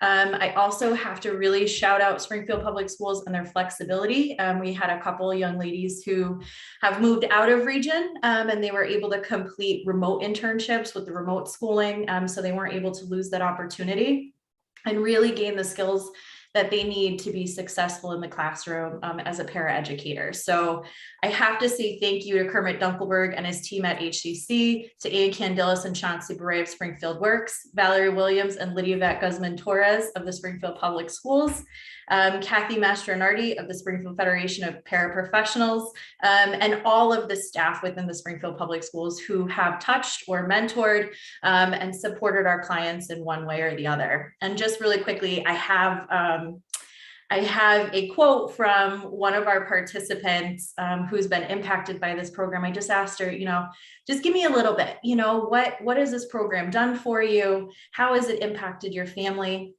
And this is her words about the program. So she says, one of the many things I have learned from this beautiful experience is that I got the chance to cultivate patience, honesty, and being kind. I learned how to challenge myself and have a different approach to specific situations. For example, when I was retaking my work keys exam, I went in with a positive attitude, no matter what the outcome would be, and I passed. I think it was a unique experience that many people should try, because from this experience, I became someone who knows she can do it. And if I need support of any kind, I know people will help keep me and others on the right path to a successful future. So again, thank you to the Springfield Public Schools for hosting our interns and for always ensuring that once folks pass those exams, that they are put in that pipeline for employment. Thank you, Megan. Thank you very much, and thanks for your patience. Thank you, Megan. We're so happy that our cohort 1, we had 10 participants and 8 are paraprofessionals for us now in Springfield Public Schools. Our second cohort, we had 7 in the cohort and 3 are hired for SPS as paraprofessionals, and 4 are trying to take the work keys test. And once they pass that work keys test, they're going to come work for us too as paraprofessionals. So thank you to Megan and our team from HCC and for Springfield Works. Our newest partnership is with Springfield Technical Community College. And Gladys Franco, are you on? If you are, can you come off of mute for us? Yes, I'm here. Thank you, Gladys. Thank you so much for staying, Gladys. Thank you. It's a pleasure. Also excited to be here as a graduate of the Springfield Public Schools and former employee and educator in the Springfield Public Schools. Thank you for giving me the opportunity to speak today and share about our partnership with the Springfield Public Schools, the Springfield Federation of Paraprofessionals, and local educators called the Educators Academy, an initiative supporting the continuous development of a diverse educator pipeline in Springfield. As our first collaborative project together, we have developed a bilingual para-educator prep course in Spanish and English, currently being piloted with 17 participants at no cost to the participants. One of the participants is a male Vietnamese student, and the other 16 of the participants are Latinas, many with children in the Springfield Public Schools and working with the district at different capacities. This is a 6-week, 72-hour course taught by local educators, many from Springfield, plus a 12 to 15-hour pre-practicum experience at in a school in Springfield, mentored by Springfield teachers, being vetted by the Springfield school volunteers. Our current cohort started on May 23rd and will be concluding on June 30th. They completed the pre-practicum experience at Bowling, Glickman, Sumner, Brookings, and Kensington last week, and we are grateful to the district, the principals, and staff for their collaboration and support to the program participants on site, especially grateful to Valerie Williams for facilitating this process and helping to coordinate this program. Our participants are being provided with preparation to pass the work keys, obtain the proficiency certificate, and the National Career Readiness Certificate. In addition, they are receiving computer and digital literacy instruction, job and career readiness, and education workshops on various relevant topics, such as responsibilities of a teacher's aide, instructional support and working as an instructional team, child and adolescent development, classroom management, supporting students from diverse cultural backgrounds, exceptional learners, diverse learners, literacy development, and small group instruction. As they are finishing up their resumes and cover letters this week, they'll be getting ready to participate in mock interviews next week as we support them to get ready to apply for jobs with the Springfield Public Schools in the next few weeks. The paraeducators that successfully complete this program will receive at least 2 credits towards an associate's degree at STCC and will be encouraged to continue pursuing a career in education to support that diverse educator pipeline. We are collecting feedback from our participants on a daily basis and from our instructors, which will be informing our practice moving forward as we learn about what are the best practices for this program, specifically to make sure that our participants are ready to take on the role of paraprofessional in the Springfield Public Schools. And we're really excited about the feedback that we're receiving. Thus far, the participants have expressed satisfaction. One of the participants last week was sharing how this opportunity, how grateful she is for it, because not only has it really helped her professionally, but also personally, as she has kids with special needs, and the learning that she's taking from this opportunity has enabled her to better understand for her kids and advocate for them. And so along with that feedback, we'll be collaborating throughout the summer with Valerie and other educators in the Springfield Public Schools to make those tweaks and hopefully continue exploring many more opportunities for collaboration. Thank you, Gladys, and Springfield Technical. And thanks for your College. patience too, Gladys. Thank you. You're welcome. Thank you. Our next partner is Dave at Elms College. Dave, are you there? Yes, I am here. Hi, Dave. Thanks for hanging in there. Can you see me? We can't see, but we can hear you. Okay. Thank you, Valerie, and I'm so happy to meet everyone here. My name is Dave Legitim, and I'm the program coordinator at the Center for Equity and Urban Education. And we've been in relationship with the Springfield Public Schools since 2019. And the center was also launched in 2019 with the goal of diversifying the teacher pipeline and strengthening the teacher education for employment and urban school district.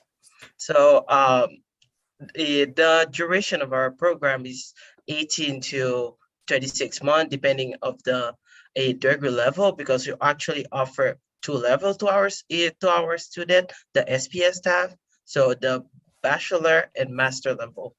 So what we try to do with our program is to create a pathway so that paraprofessional teachers can actually get their license. Therefore, we try to eliminate all the blockade that can be in the pathway, starting by alleviating the financial burden that come with going to school.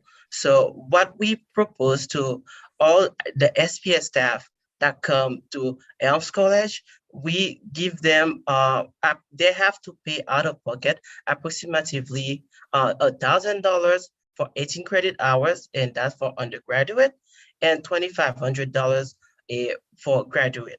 So actually, right now, 55% of the Springfield Public School staff accepted to date are paraprofessionals. And when they come to our program, we not only try to offer them a financial support with our scholarship, we also give them a support system through the Center for Student Success that give them tutoring, access to different kind of learning, and also give them a personalized MTEL preparation that will help them pass those tests that is been proven it is a blockade for the diversified demographic that we have. This program that we offer and with the Springfield Public School has been very strong.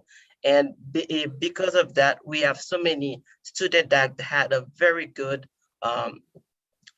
working relationship with us. So other than that, we offer other aspects. We offer the professional development, specifically on culturally responsive curriculum and community engagement. And that is what we offer to make sure that we help all our SPS staff to go through the program and get their license and be teachers in front of our student and be the model that they can be to our student.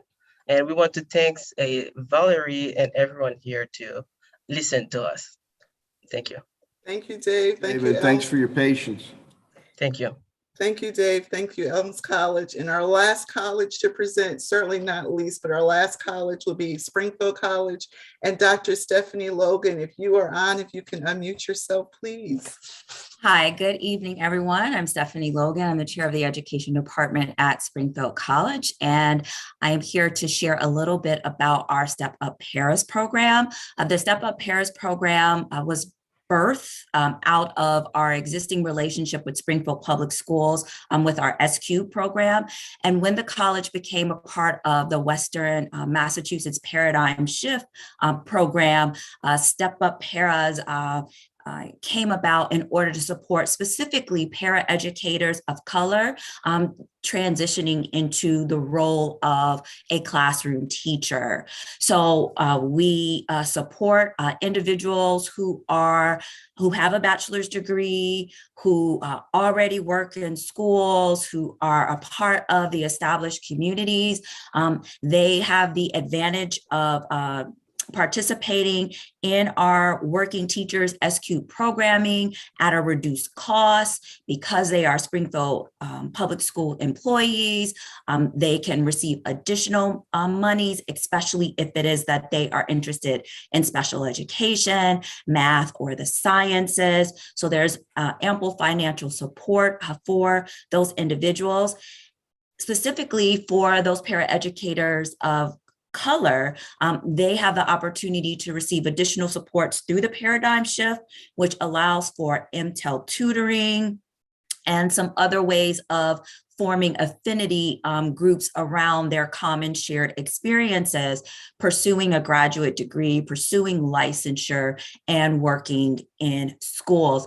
And I was having a conversation today with a colleague about one of our initial graduates from the Step Up Paras program who for her, things have come full circle. So as we supported her, she is now in a position where this past spring, she welcomed in one of our pre-practicum students. So it is great to see, that she got licensed, is thriving in her work environment, is supported by her principal, and is in a position position to help in developing the next generation of classroom teachers. So we are so grateful for the opportunity to partner with Springfield Public Schools, and we look forward to a continued bright future in our relationship. Thank you, Stephanie. Very much, and thanks for your patience. Thank you, Stephanie. Stephanie, thank you. Thank you. I just want to thank all of our fabulous partners for speaking tonight and hanging in there with me. Thank you so much. I also just wanted to mention some of our other partners to the school committee. We also have a great partnership with our Springfield Federation Paraprofessionals Union Plus program. And this program is a totally free, that's right, totally free online tuition for our paraprofessionals. They receive an associate's degree out of Gateway Community College, which is part of the Ohio University system, and eventually it leads to a Bachelor of Arts in Education degree at Central State University out of Wilberforce, Ohio. And again, that program is totally tuition free for all of our paraprofessionals. We have partnerships with AIC, Bay Path University, UMass Amherst, University Amherst Without Walls. This is our new program this year, where we wanted to expand a degree to people that work for Springfield Public Schools that are not as teachers and paras, but are central office staff or as secretaries who wanted to get a bachelor's degree. So the University Without Walls is working with us to help enroll employees in that program. And as always, our Paradigm Shift, which is our Teacher Coalition Workforce for Western Mass, where we partner with districts and colleges in Western Mass to work on our teacher diversification. And we also have great recruitment efforts that we put through this year. And we have a fabulous team at HR that is our recruitment team of Lidivette Guzman-Torres, Pansy James. And this year we had the pleasure of having an intern from Putnam, who is Duyen Tran, and Ewing Tran will be attending UMass in the fall, so we're very proud of her. Through our recruitment efforts, we have attended over 30 job fairs. We've posted positions at HBCUs and other minority-serving institutions. We've posted jobs at local colleges and universities at the career advancement centers. And we have spoken on radio stations and podcasts, all to get people to apply for positions within our Springfield Public Schools. So at this time, I wanted to thank our partners once again for their support in our efforts. And at this time, I wanted to present to you our Dyer team. In light of our timing, I know we're going to pivot. So if you don't need me to do a PowerPoint, that will be good. If you can, but if you do, we are here. Can you see my screen? I'm sorry.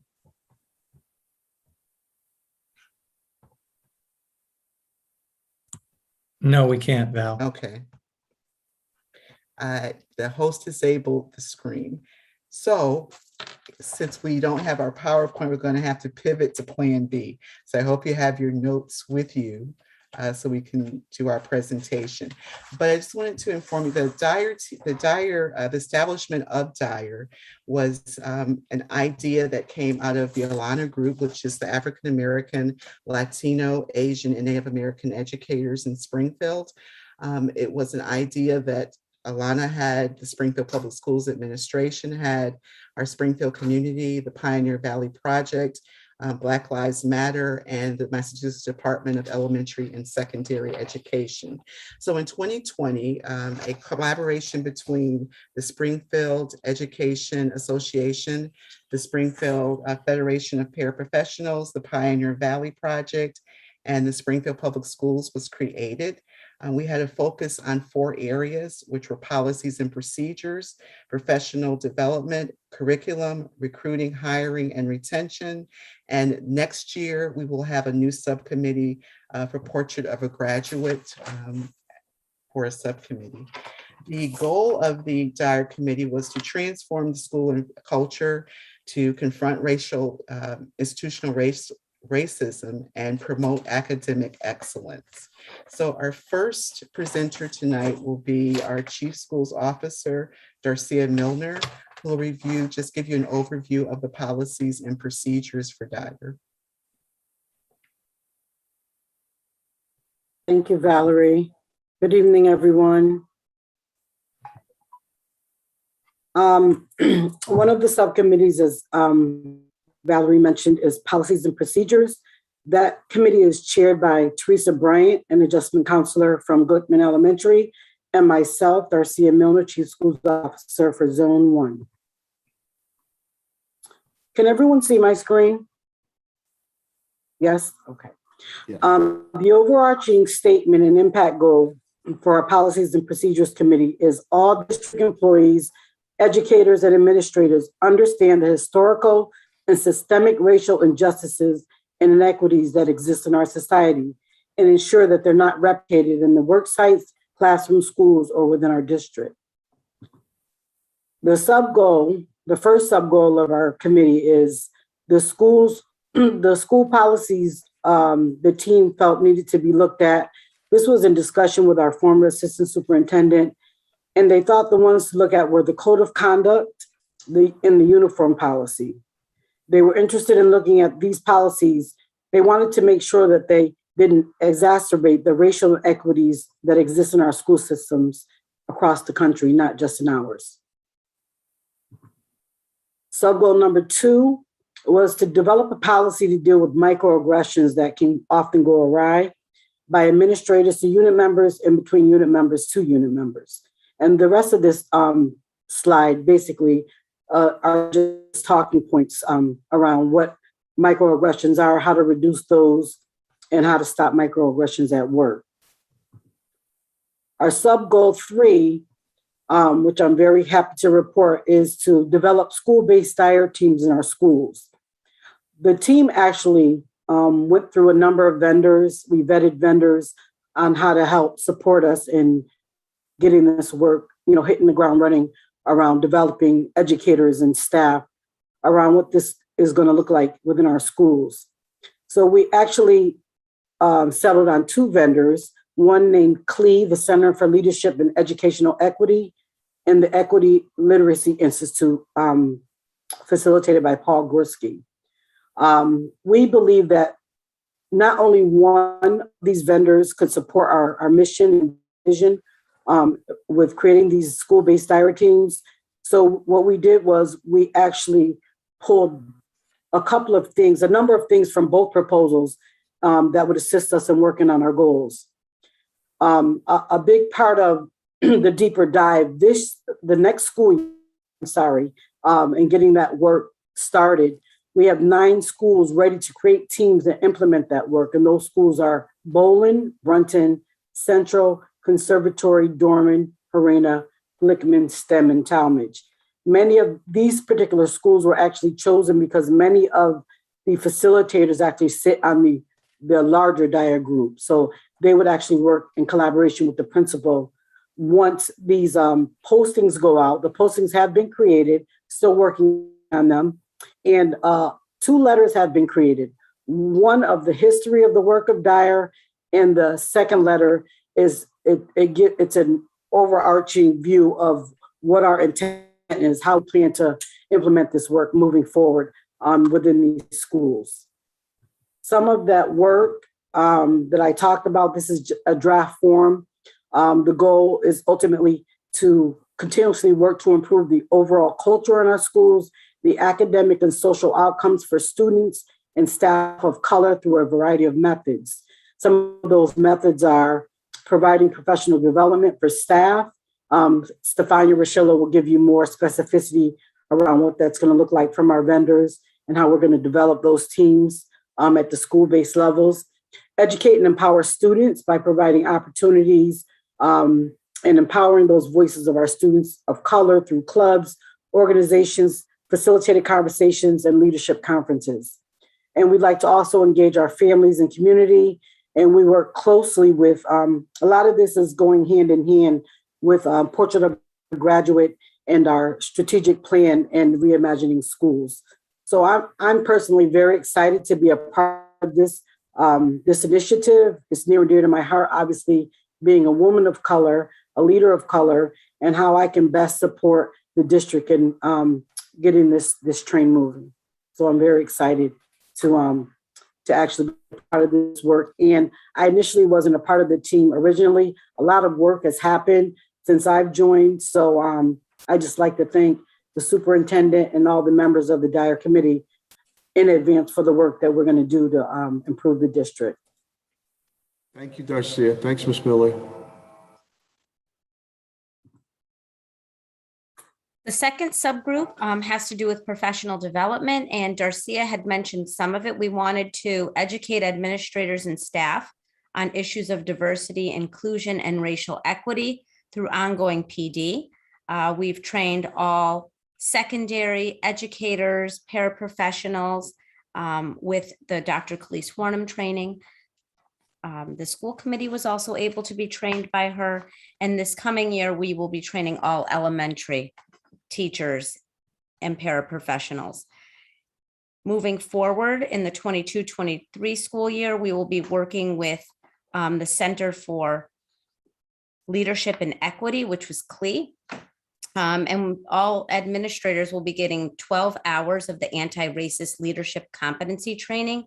And these competencies were developed in conjunction with the Department of Elementary and Secondary Ed. So we will be doing those, and then we will be continuing the Healing Racism training. So all assistant principals will be attending the training in the 22-23 school year.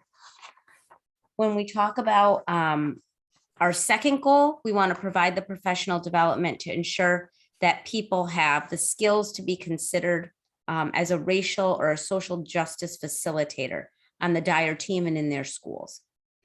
And so, as Darcia had mentioned, the Dyer team has interviewed a few people and will be using Paul Gorski and CLE. So CLE will be providing surveys and training for the 9 schools that have Dyer teams for this coming year. And then Paul Gorski will be providing the PD for the district Dyer team, reviewing the history curriculum, reviewing some policies such as uniform, grading, and the code of conduct. Brian? Good evening, folks. My name is Brian Dickey. I'm the Director of Secondary ELA and Libraries. I'm also the co-chair of the Curriculum Subcommittee. So we had 3 goals this year. First being, we wanted to add a minimum of 20% new curriculum that promoted social justice and challenge bias, and especially in regards to incorporating works, either characters and or authors, BIPOC authors and characters.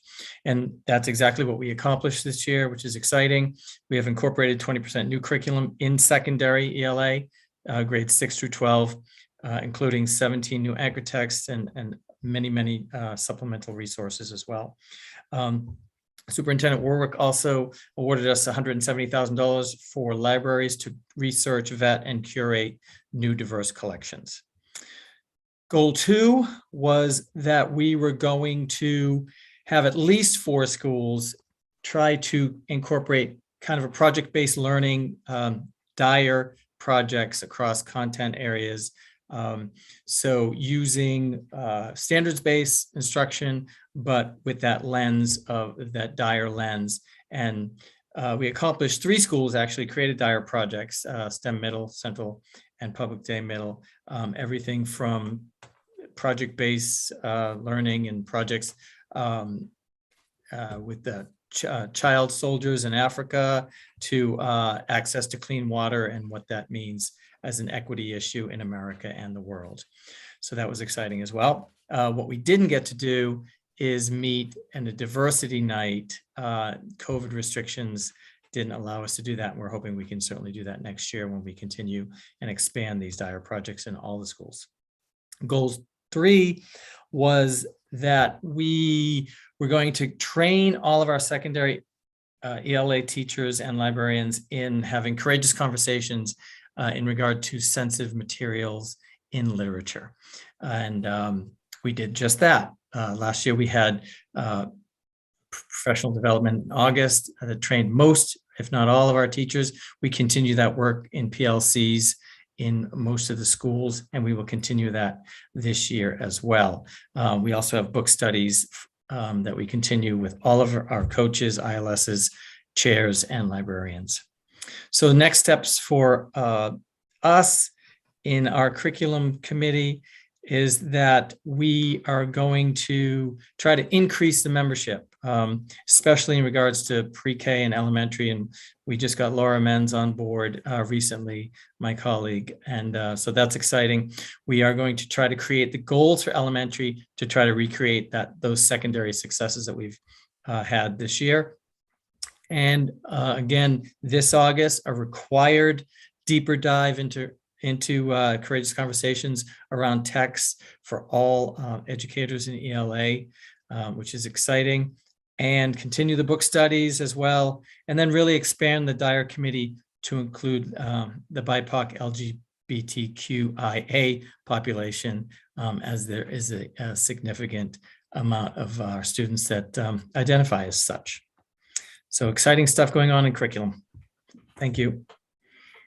And I have the Recruitment, Hiring, and Retention Subcommittee. It's chaired by myself and Joy Ross, who's an adjustment counselor. Our first goal was to increase the retention of educators of color by understanding the experience of educators of color and other minority employees.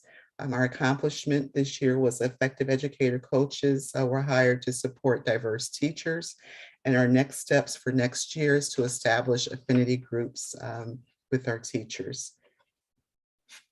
Our second goal was to evaluate and change the way that we interview and hire staff of color to ensure transparency, to have the senior administrative talent and diversity development's name on each posting for people to reach out to for support or questions that they may have. And our third goal was to change processes so that educators of color who apply are kept in a database to be considered for the future. Our accomplishments, I'm happy to report that there is a clear application process that's being developed for our educators and other staff personnel. The senior administrator's name has been placed on all job postings so that when people have questions about the posting, they're able to contact that person, which is me, and I answer their questions. And a pool of diverse candidates has been maintained by me. Our third goal was to work with administrators on hiring and maintaining a qualified, diverse, and culturally responsive workforce. And some of our accomplishments was that we were able to create and provide principals with a bank of anti-racist questions that are used during the interview process. And all principals have received training on effective hiring practices by myself and Attorney Phelps. Our newest subcommittee is a portrait of a graduate, which will be chaired by Jose Estrabano, our Chief of Family and Community Engagement, and Tracy Little Sasanecki, the President of Springfield Educators Association. So Jose. Thank you, everyone. And so this is a new subcommittee that has not met yet. And so this is something that as we unroll the portrait of a graduate, the strategic plan next year, we will be meeting in this subcommittee to make sure that these subcommittee goals align with the overall goals of Dyer. Thank you, Jose. And the last part of our presentation is that the diversity data for the 2021-22 school year. And if you can see on the screen, what we have for you is the actual diversity chart from EPRIMS, which is the Educational Personnel Information Management System that the state tracks. And if you look to the right column, it will show you the state's diversity in that particular group. And the column next to it will show SPS, the rating for their diversity. So as you can see, for every subgroup, SPS, we're trending on a positive trend. We have, for example, for our Black or African-American employees, we are at 16.4%. And the EPRIMS data includes our teachers, counselors, supervisors, directors, and our long-term subs. So there's a specific group of a subgroup that the state is looking for diversity when they do this EPRIMS report. And so this is what the report shows. So if you can see, in just about every category, we are trending higher than the state, which is very good for Springfield Public Schools. Our next slide breaks down our teachers, our teacher workforce. So in 2022, as you can compare to 2021, we are on a positive trend with our diversity in all subgroup areas there.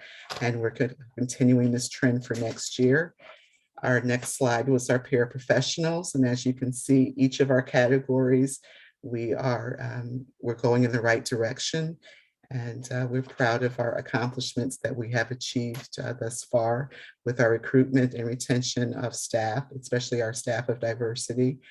Our next slide entails all staff. And as you can see from the numbers there, we're on a positive trend, especially for the 2021-22 school year.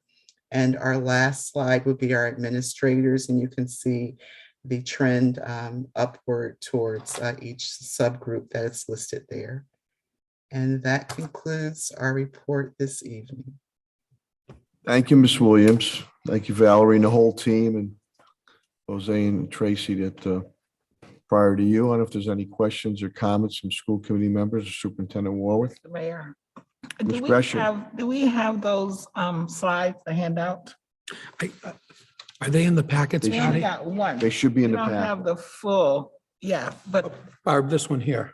yeah, that one, but we don't have the full slide that they gave us a report on. That was in this Subcommittee. pack. Do they have that packet as well? Subcommittee. You don't have the PowerPoint? Okay.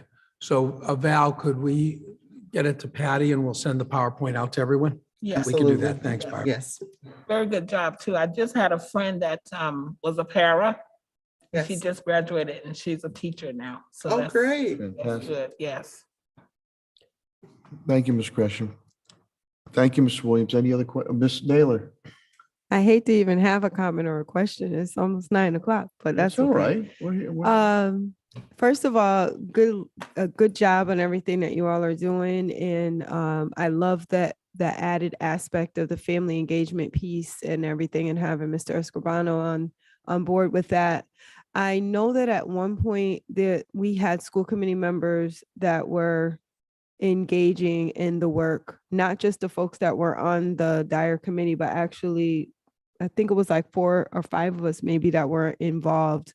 Is that going to be an opportunity for us to participate in that way again? So that's the subcommittee. So which is that's now under Josiah. okay. No, separate from the subcommittee. There was the subcommittee, and then outside of the subcommittee, there were the working sessions. And I remembered Barbara Gresham, myself, Denise, and Maria were all on those, which is more than the subcommittee. So that's why I know it was separate from the subcommittee. Right. I don't know if that's something that we will be expected or hopefully invited to participate in some way in the future. So we'll have to take a look at that. There would be questions relative to the construct of that, because if you have that many members on, those are legal school committee meetings. So We weren't, what it was is that we were all, like, I was on one subcommittee, Denise was on one, Barbara was on, Maria was on one, and none of us talked. Like, we really didn't talk, and we didn't get a chance to have any conversation or discussion when we were in our full meeting. And so as soon as we got together in the Zoom meeting, we went into breakout. So there was never a time when I ever communicated with any of the other school committees, or they ever communicated with me, or we even heard the same information at the same time. So we could bring that back to the subcommittee. That would be up to the subcommittee. Yeah, and I think we was meeting like every 4th Tuesday or every. Yeah. Yeah, it was a Tuesday. We could certainly bring that back to the subcommittee, Oh, okay. but it'd have to go through the subcommittee. But I have to say, Ms. Williams, Valerie, that there's distinctive progress that is continuing to be made across the board, as you could see by the percentages that we reflect in our Springfield Public School System compared to the Commonwealth of Massachusetts, much higher. And then the pipeline that you're creating with the paraprofessionals, and by Ms. Gresham just mentioned now, being able to move to become teachers and instructors on it. So this is a very aggressive initiative, and continue to reflect population and get before our students on it. So, but I noticed in African American or Black, and I noticed in the Latino, we were in the 17 or 16 percentile percentages. And I know the state, I think one was maybe 3% or 2.5% or 4%. So when we are making strides, we always look to do more. And that's a good reflection that there is opportunity to get into our system, number one. Number two, once you're in the system, if you want to continue to advance, there is a lot of opportunity to do that. And that's important in front of our student body, that they can and know that they will succeed. Any other questions or comments? I could just add, being a chief. Love those glasses, Darcia. Love those glasses. Thank you. If I could just add, just behind the scenes, what's going on, working closely with Valerie Williams and Human Resources around improving our percentages of school and diversity hires, like the process and the diligence that we are like, we're firm on the hiring of diverse candidates with principals. We're very firm. We're pushing back. We're questioning of hires. The process is so, the superintendent has made it very, very clear to all principals and to us at central office, the initiative and the rationale for hiring more educators and principals, educators of color, to support those students that sit in front of them on a daily basis. I've been in this district 31 years this year, and as a CSO, my 4th year, I just can't again thank the superintendent enough for standing firm on this initiative. And clearly, I can't wait to see the numbers. Obviously, lots of work to do, but I just want to thank Valerie and the team for the work that's being done to increase diversity percentages in our district.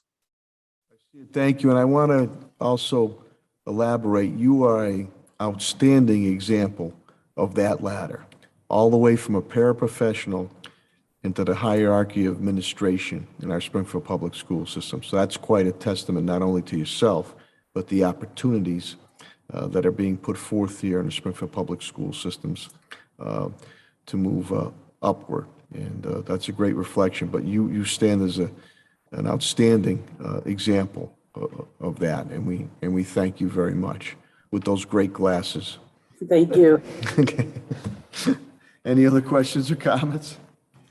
Okay, here. Thank you for doing a great job. Thank you. Thank Great you. job. Thanks, everybody. And thank all our partners also. We all do our best work in partnership, and our partners showed their commitment on how long they stayed on tonight. Yes, thank you for your patience. It's a busy agenda, but thank everyone for their great work. Any other questions or comments? Okay, thanks, everybody. We'll move now to C, strategic plan update. Superintendent Warwick. Thank you, Mayor. We're through our portrait of a graduate work now into drafting up our strategic plan. So as we're drafting it up, we wanted to share it with school committee tonight. Come a long way. I know LaTonya has been part of the working team. Tremendous progress has been made. I think tremendous excitement in the community, because I think people see their fingerprints on the portrait of a grad, and they're going to see their fingerprints on the strategic plan, because some things that have been come forth from all our community groups, and I think the process of getting out to all the community groups and getting input is the best process I've ever seen, but they're actually seeing it in the plan. So I think folks are excited about seeing their fingerprints in the plan with things like the financial literacy, with our family and community engagement chief doing all that family and community engagement work we've been talking about. So I want to turn it over to Paul, who's led the process. And I want to just compliment the team, because this process has been going for 3 years now through a pandemic. So we've kept this going in the midst of a pandemic, and it really shows commitment. So I want to thank Paul and our partners that have been partnering with us on this work, the Great Schools Partnership and the Bar Foundation, that has given us some really significant grants with a possibility of some more significant grants.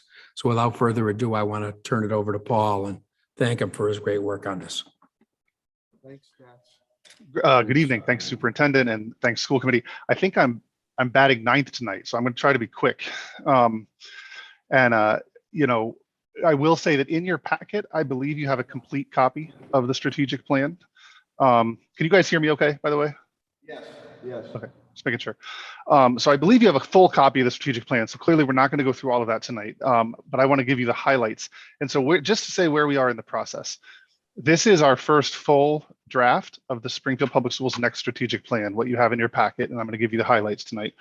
The idea is this is a draft for public comment. So just like we did with the Portrait of a Graduate, we published a draft of the Portrait of a Graduate, we went out to the community, and we essentially asked the community, did we hear you right? So does this portrait reflect your views of what students should know and be able to do by the time they graduate high school? We want to do that same process with the strategic plan. So we're at that point where we have this draft strategic plan, and we wanted to share it with you before we share it out widely. But in the next few weeks, we want to share it out widely and give folks the opportunity to give us feedback. And we want to really ask folks two questions. Do you feel heard? So does this strategic plan reflect your views on what needs to happen next in the Springfield Public Schools? And do you believe that the strategic plan lays out the work that is necessary to support all students to realize the portrait? So with that, I will share my screen. Can you all see that okay? Yes. Okay, great. So the first, these are all slides, by the way, that are in the full strategic plan that you have in your packet. But I'm just giving you a subset of them tonight. One of the things I just wanted to highlight for you is with thanks to Brian Dickey and Julie Jaron, our Director of Secondary ELA and our Director of Fine Arts, we had a writing and an art contest with our students where we asked students to produce either art or pieces of writing that reflected their view of the Portrait of a Graduate. And I would encourage you to flip through the entire strategic plan document, because we have interwoven our students' words and their art throughout the document. So this is just one example of that, of a student at the Conservatory of the Arts putting together a piece of art that represents the work pillar of our Portrait of a Graduate. We always talk about who we are as a district, so this is part of our strategic plan. We also always start with where we've been. And so you all know we've had a strategic plan that you see here with that focus on students graduating ready for college and career. You can see on the right, and these are all familiar numbers to you, but the improvement that's been made under the Springfield Promise, our current strategic plan. And so this next strategic plan builds on that good work. This just highlights the planning process. As the superintendent said, we've now been working on this for 34 months. And I want to acknowledge we have a working team of community partners who have been with us for 34 months. They've been meeting with us monthly throughout that entire time. Ms. Naylor has been part of that team. And I just want to acknowledge the effort that team has put into this work, because it's not just monthly meetings, it was convening groups and having conversations. But you can see here the process that we've gone through to get to this point of being ready to publish a draft strategic plan. And you've seen the Portrait of a Graduate, you know the process, the number of people who are involved in creating the Portrait of a Graduate. And really the focus, you saw this in the title of the strategic plan on the first slide about reimagining instruction. And one of the things I think that was evident as we did the Portrait of a Graduate, as we worked on developing this strategic plan, is that both the data and the feedback from our community suggest that we need to reimagine what happens in classrooms every day. You heard some of that from Dyer when we think about culturally responsive instruction. But there's a whole, we just want to revisit what happens between educators, students, and curriculum in every classroom every day. And I'll draw attention to this, another piece of art from a student at the Conservatory of the Arts.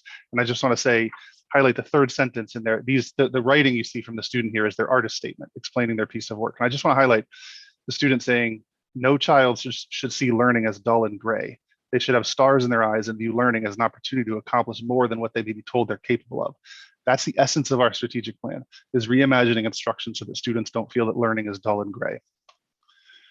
And if you want to think about why we're reimagining instruction, and I believe I've shared this with you previously at a previous update, but schooling has not changed nearly as much as the world has changed. And we need to shift if we're going to prepare students for jobs of the future. And you see those skills on the right that are the top skills needed for future jobs. And it's not that things like literacy and numeracy aren't important. Of course they're important. But if students have literacy and numeracy and they don't have complex problem solving and they don't have critical thinking and creativity and people management and the other skills you see listed there, we're doing them a disservice, and we're not preparing them for life after high school. So the process of creating our strategic plan, Much like the portrait, we talked to hundreds of people and we asked one essential question. What should the Springfield Public Schools keep, start, stop, or change if we're going to support all students to achieve the portrait of a graduate? And their responses are what formed the heart of this strategic plan. And I just want to highlight, we also have quotes from our educators throughout the strategic plan. And if you see here, the first quote on the right, "Thank you for asking me to participate in the conversation. This is a great opportunity to share." So our educators feeling empowered and feeling like they've had voice in the process. So this is our strategic plan. This is the one slide version of our strategic plan. And the idea is working from the out in. We start with our core values. What is it we believe about how we should work? And we should be equity driven, asset oriented, people centered. The next circle in is our principles of instruction, which define how we teach. So that's about what should instruction look like in every classroom every day. Moving in, then we get into our strategies, which is the inner circle around the portrait of a graduate, which are our 5 strategies that define the work that we want to undertake over the next 6 years. And then, of course, the portrait of a graduate at the center as our goal for all students. So just to move through some of the components of the plan, and again, there's more detail in the full strategic plan because we really want to put it out there in the community. This is what we think is the work for the next 6 years. So our vision is students envisioning and achieving their success. So putting the ownership in the hands of students. They are deciding, they're casting their own vision. One of the things we heard time and again in community conversations was we want our students to be able to envision their future. So we want to put that right in our vision statement. And you see the mission there. I won't read it to you, but it highlights much of what you saw in the graphic on the previous slide. Our theory of action, and again, this also highlights what you saw in the visual, but if we commit to our values, prioritize our principles of reimagined instruction, and implement the 5 strategies, then students will achieve the portrait of a graduate and be prepared to identify and realize their pathway to success in college, career, and life. And then I mentioned our core values already. Again, I won't read to you, but this is a statement of our core values. So when we say equity driven, this talks about what we mean by advancing equity, what we mean by culturally and historically responsive instruction, and asset-oriented mindset, and how we are people-centered. You see that at the bottom: listening before we speak, practicing empathy, hearing before we decide, and on. So this slide is really the substance of our strategic plan. And again, in the full document, there's more detail about this.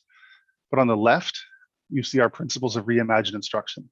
So what should school look and feel like if we're successful implementing this plan?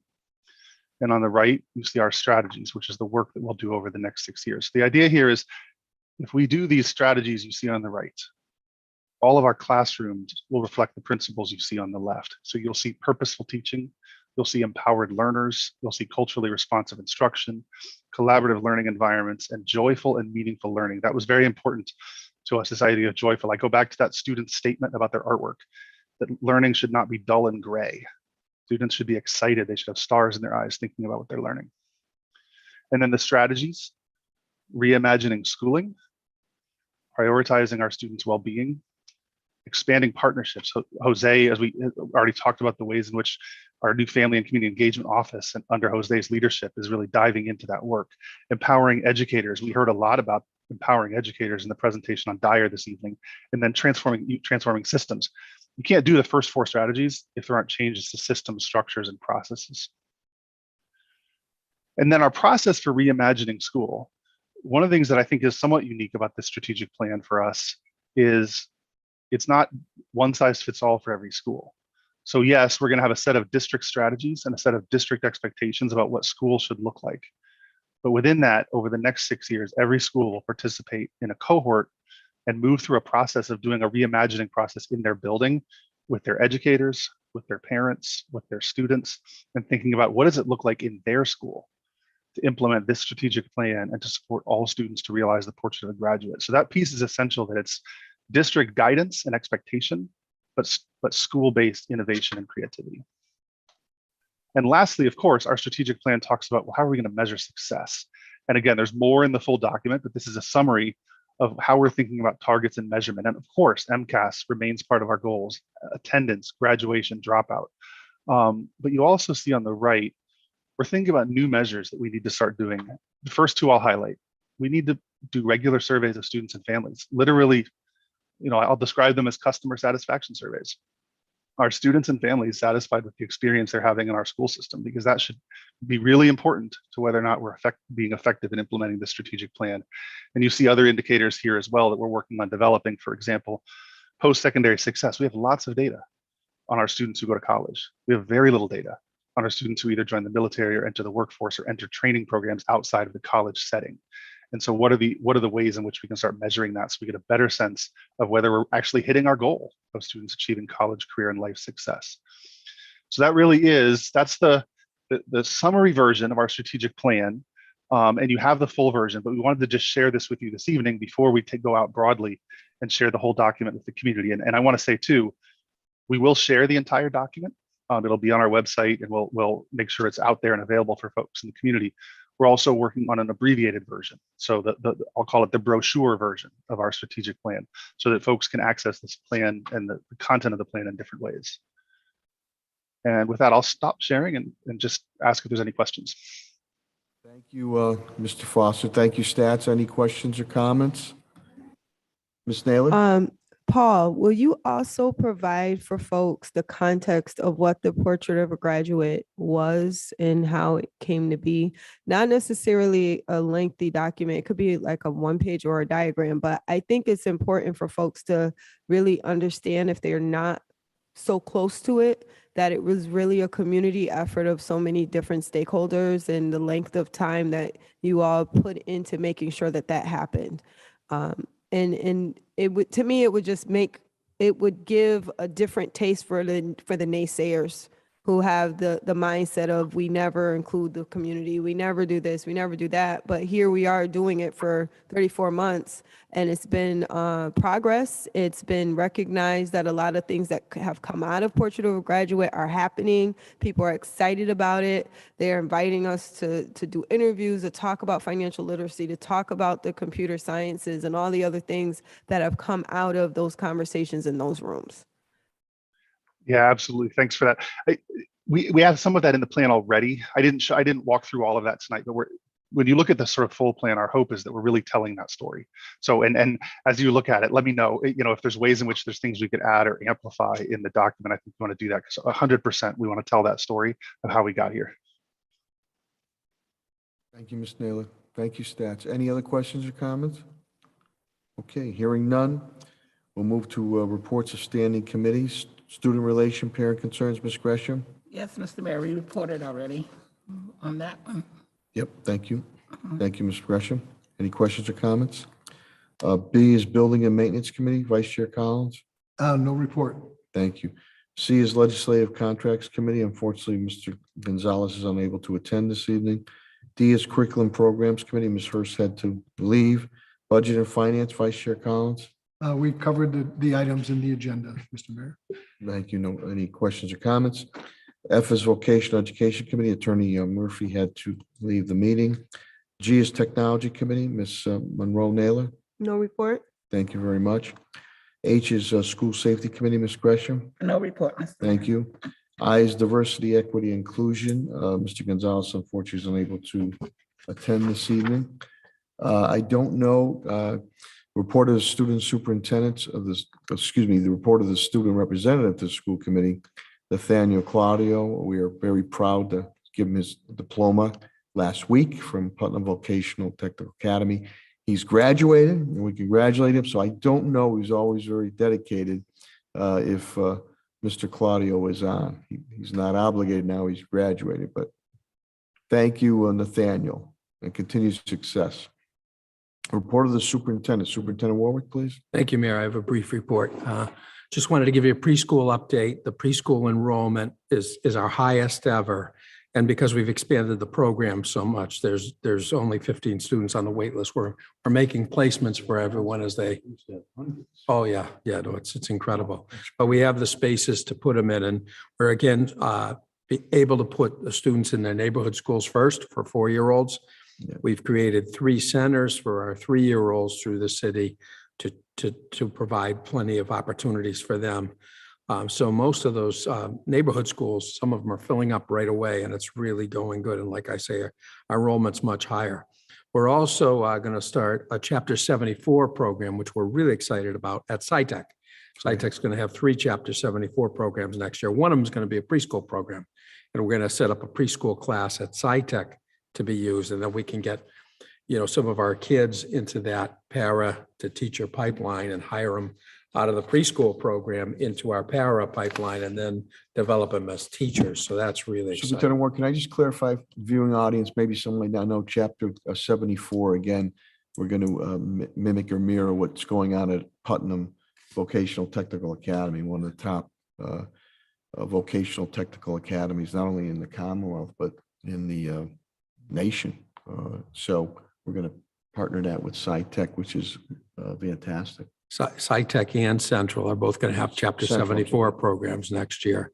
But this preschool one, we're really excited about, but we're excited about all of them. And we've been working with Regional Employment Board. Dave Cruz has been very instrumental in helping us get these programs going. But we've been trying to do this for years so that our other schools would have these Chapter 74 opportunities, in addition to keeping the After Dark program going. So our kids who go to SciTech in 11th and 12th grade, they can use Putnam shops in the evening and again, get that vocational program and vocational certification. So really excited about that expansion of the Chapter 74 program. Back to the Future. That's what we used to do years and years ago. Yes, indeed. We did a lot more of this.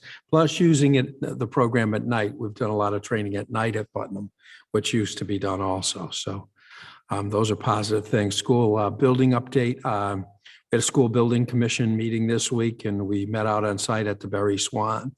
Progress is very, very good. I drive by a lot too, and I see Barbara nodding. It's very, very positive. Fontaine gave a great report. I talked about some of the challenges, because there's a great deal of challenges with supply, but they've been ordering way ahead and keeping the project going. And like I say, amidst the challenges, we've been moving it forward, and it's going along very well. You can see it going up in front of your eyes. So very exciting. Another project that's going to be done this summer is SciTech windows. So this is one we've been working at for years. The main part of the building had the original windows from when it was an insurance company. We're changing those windows out. So we're going to be able to do the removal and abatement because of the asbestos in the old windows over the summer. But because of supply issues, we're not going to have the new windows in. We're going to set up temporary windows. So the vendor is going to actually set up plywood with a window in each frame, covering every opening so we can get school started. And then in the evening, we're going to do the new windows installation in the fall. So they've been able to keep that program going in spite of the challenges. And all the abatement will be done with the asbestos in the summer. And SciTech is not going to be used for summer programming. The kids are going to go over to Putnam for the summer programming. For safety, we have to do that abatement when kids are in the building. So excited about both of those programs. COVID report, got a COVID report, our last report, 23 students and 19 staff. So the COVID numbers are really going way down. And it's really a very positive situation. So great job to all the staff, all the pieces that Jeannie and Helen put in place for us really have worked, and the numbers are going in the right direction. We're hoping that continues into the fall. We're going to just have to watch that. Our school closing went very well. We didn't have any major incidences, and we've closed for our last day. But every one of our schools are going to be running summer programming for every grade level. So it's going to be the most expansive summer programming we've ever offered. So we're excited about that. And lastly, there's a contracts report in your packet. And if you have any questions on the contracts report, you can ask Pat or I. Thank you, That Superintendent concludes Walker. my report, Mayor. Thank you, Superintendent Walker. Any questions or comments, Superintendent's report? Okay, hearing none. Unfinished business. I have a question. Ms. Gresham? I spoke to the superintendent this morning regarding this, regarding the assistant superintendent position. And he said that, at this time, he's not going to appoint anyone. And her responsibilities, he has delegated to the staff and his administration, which is going well, he said. So my question is, in the event of an emergency, do we have a contingent plan in place for a successor or a policy in place for an interim person? So if we need an interim person, we have several chiefs who could step up and do that. So Absolutely. the chief zone officers will step into that position as well? One of our 13 chiefs could step into that. Many of them actually could. So we have a really good succession So plan. should we have a plan in place for that or a policy regarding that or? I think we need a policy. We deal with a recommendation at that time, but we build capacity across all our chiefs, so we'd be able to move forward with that. So Mike, we don't have to have a policy? Is that a question? I mean, council? Would we need a policy for that or a contingent plan saying that that's what would happen?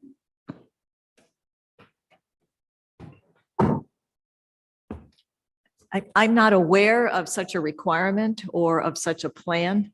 It's certainly a school committee decision with regards to an appointment of a position for superintendent, but I guess I'm not aware of anything to directly respond to your question. It would be up to school committee at that time, and I'd be very happy to make a recommendation. The school committee would make the choice. I mean, God forbid, it's a good point that the scripture brings up, a So God I'm forbid just- on I'm that, but just thinking that we should have something in place in writing with the process that this would happen. A contingent plan or something in the event. Because we don't have an assistant superintendent right now. well, it's a good point. I mean, you've had some other surrounding districts, whether in the area or the eastern part of the state or central part of the state, that have had their trials and tribulations with their superintendents. We're very fortunate, strong stability with Superintendent Ward, but God forbid on that, maybe that's something that can be looked into.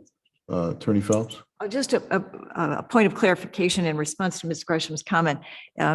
Just because someone is in a position or there is a position of assistant superintendent, that does not mean that assistant automatically That's right. elevates into the superintendent's position should the superintendent that position be vacant.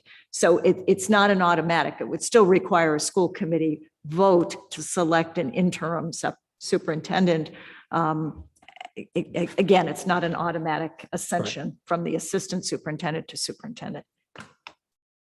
So then we don't have to have a plan in place, is what you're saying. I'm not aware of any such plan or policy. And I guess I looked to Chicopee as a recent example. What Chicopee did was made a vote. The school committee got together and voted, and they voted to bring one of their assistant superintendents on. Yeah, but they had assistant superintendent. They actually have a few assistant superintendents. They had to select one of those assistant superintendents. But we have several chiefs, but the school committee would make the final selection for an interim superintendent from those people. Or the school committee could have chosen in Chicopee none of those assistant superintendents, but selected someone from outside the district or someone at another level within the school department. Right.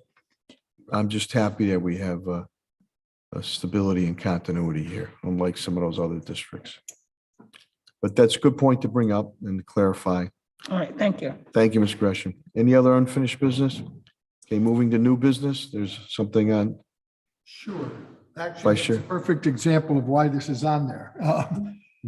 During COVID, what's happened is, we all remember when we first got on, there was very few people who would ever come to school committee meetings. Now, they don't have to be here. They can watch the whole school committee meeting.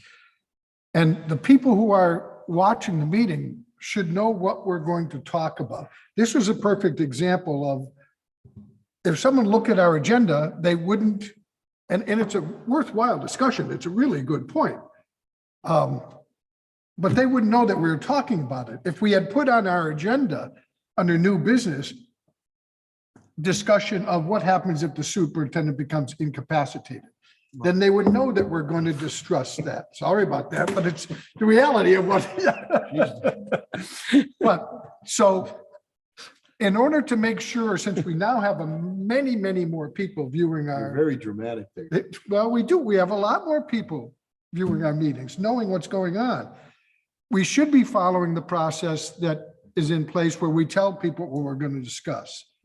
So any member of the committee can call the vice chair, whoever it happens to be at the time, or the clerk, and say, I'd like to have this added to new business for the next meeting, whatever item it is. And then that item would be added to new business. Denise, I was telling Denise that that's what I was going to discuss. She was, unfortunately, she had a family issue. She was going to have to leave. And she said, what if I think of something in between Friday at noon and when we come to it? I said, well, during new business, you can ask that particular item be added to the next one. That way the public will always know what we're going to be discussing. And we won't be anybody questioning that we're trying to hide anything from the public. Why didn't you tell us you're going to be discussing that? So if we always put on the new business, so you just notify Patty that, hey, I'd like to have us have a discussion around this issue. It goes under new business. Similarly with old business, when we ask for some extra information, which as often we do, the superintendent might give us a report of somebody and say, hey, can we have it broken out this way? That would come back under old business. That way the public sees it. I'm not saying that you should wait 2 weeks to get that PowerPoint. I don't think that's the case. If you ask for the PowerPoint, that was a report to us, that should go right to you. But if it's a request for some additional information that was on an item that was discussed, we can put that under old business so the public hears the information too, as well as we do. But those are the way that the rules actually say we should be operating. I just want us to make sure we're keeping the public fully informed. So my understanding of old business is something that wasn't cleared up or wasn't. Right, anything that wasn't finished up the last time, and if during this meeting, if you had asked for additional information, clearly that wouldn't be finished up the last time. So next agenda, that would come back to you under old business. Oh, we never did that before, though. Is that We haven't, no. And before, well, like this one was just a report to us. So you asking, can I get a copy of that report is a little bit different. Asking for some statistics that the public might be interested in, if we put it under old business, then they hear those statistics as well. Doesn't mean you have to wait to get them. They could just be, it has gone to this information has been given out to the committee that was requested at the last meeting. Oh, I thought you meant the question that I just posed about a contingency plan. You weren't talking about that? That's not what you said? Yeah, I thought you brought that up about old business because I brought up the question about a contingency plan. No. Old business is just, sometimes we'll ask for additional information. After we've heard a report, hey, can you break it out by school? Oh, okay. And the superintendent or whomever gave the report says, yeah, I can do that and get it to you. Well, the people who are watching might be interested in that as well. Right. So we should just put it on that it was the information that was requested. Here it is. You can point to a record that this was already priorly on a school committee agenda and or subcommittee on that. And with the new business, at times things will come up that are a little more detailed that would come out, I don't say out of the blue, but that's something Vice Chair Collins is saying should be on the agenda, letting people know that this is going to be discussed. But on something that was brought up priorly or discussed during school committee meetings, so that's considered unfinished business. New business is something that comes, at times it come right out of the blue. And that way there's some type of denotation they're putting there that this might come up in discussion, initial discussion, or goes on the agenda. I don't know if you want to clarify that more. Just trying to make it, we just want to be open with the public that these are the items we're going to be discussing. So people look and go, well, there's nothing on that one that interests me. I'm not going to bother to watch tonight. But oh, wait a minute, I might be interested in that topic. I want to make sure that I hear what they have to say on that. So that the people, nobody can ever say that we're not telling the public what we're doing or that we're in violation of anything. So that to make sure that we're not in that position. Any other questions or comments? Okay, hearing none, is there a motion to adjourn, please? Do we do new business? I'm sorry? Did we do new business? That, This was the This item is that new was under business. new business, yes. Oh, my item was on the old business, right? right, yeah. Oh, that- okay, all right. Yeah, On the new business, okay, gotcha. Second emotion. Second, roll call vote is required. Madam Clerk, please call the roll. Ms. Monroe Naylor, Yes. Attorney Murphy, absent. Mr. Gonzalez, absent. Ms. Gresham, Yes. Ms. Hurst, absent. Mr. Collins, Yes. Mayor Sarno. Yes, more than sufficient vote. This matter passes. Everybody go out there, have a fun, continue to learn and safe summer. Good evening and good health, and thank you for watching.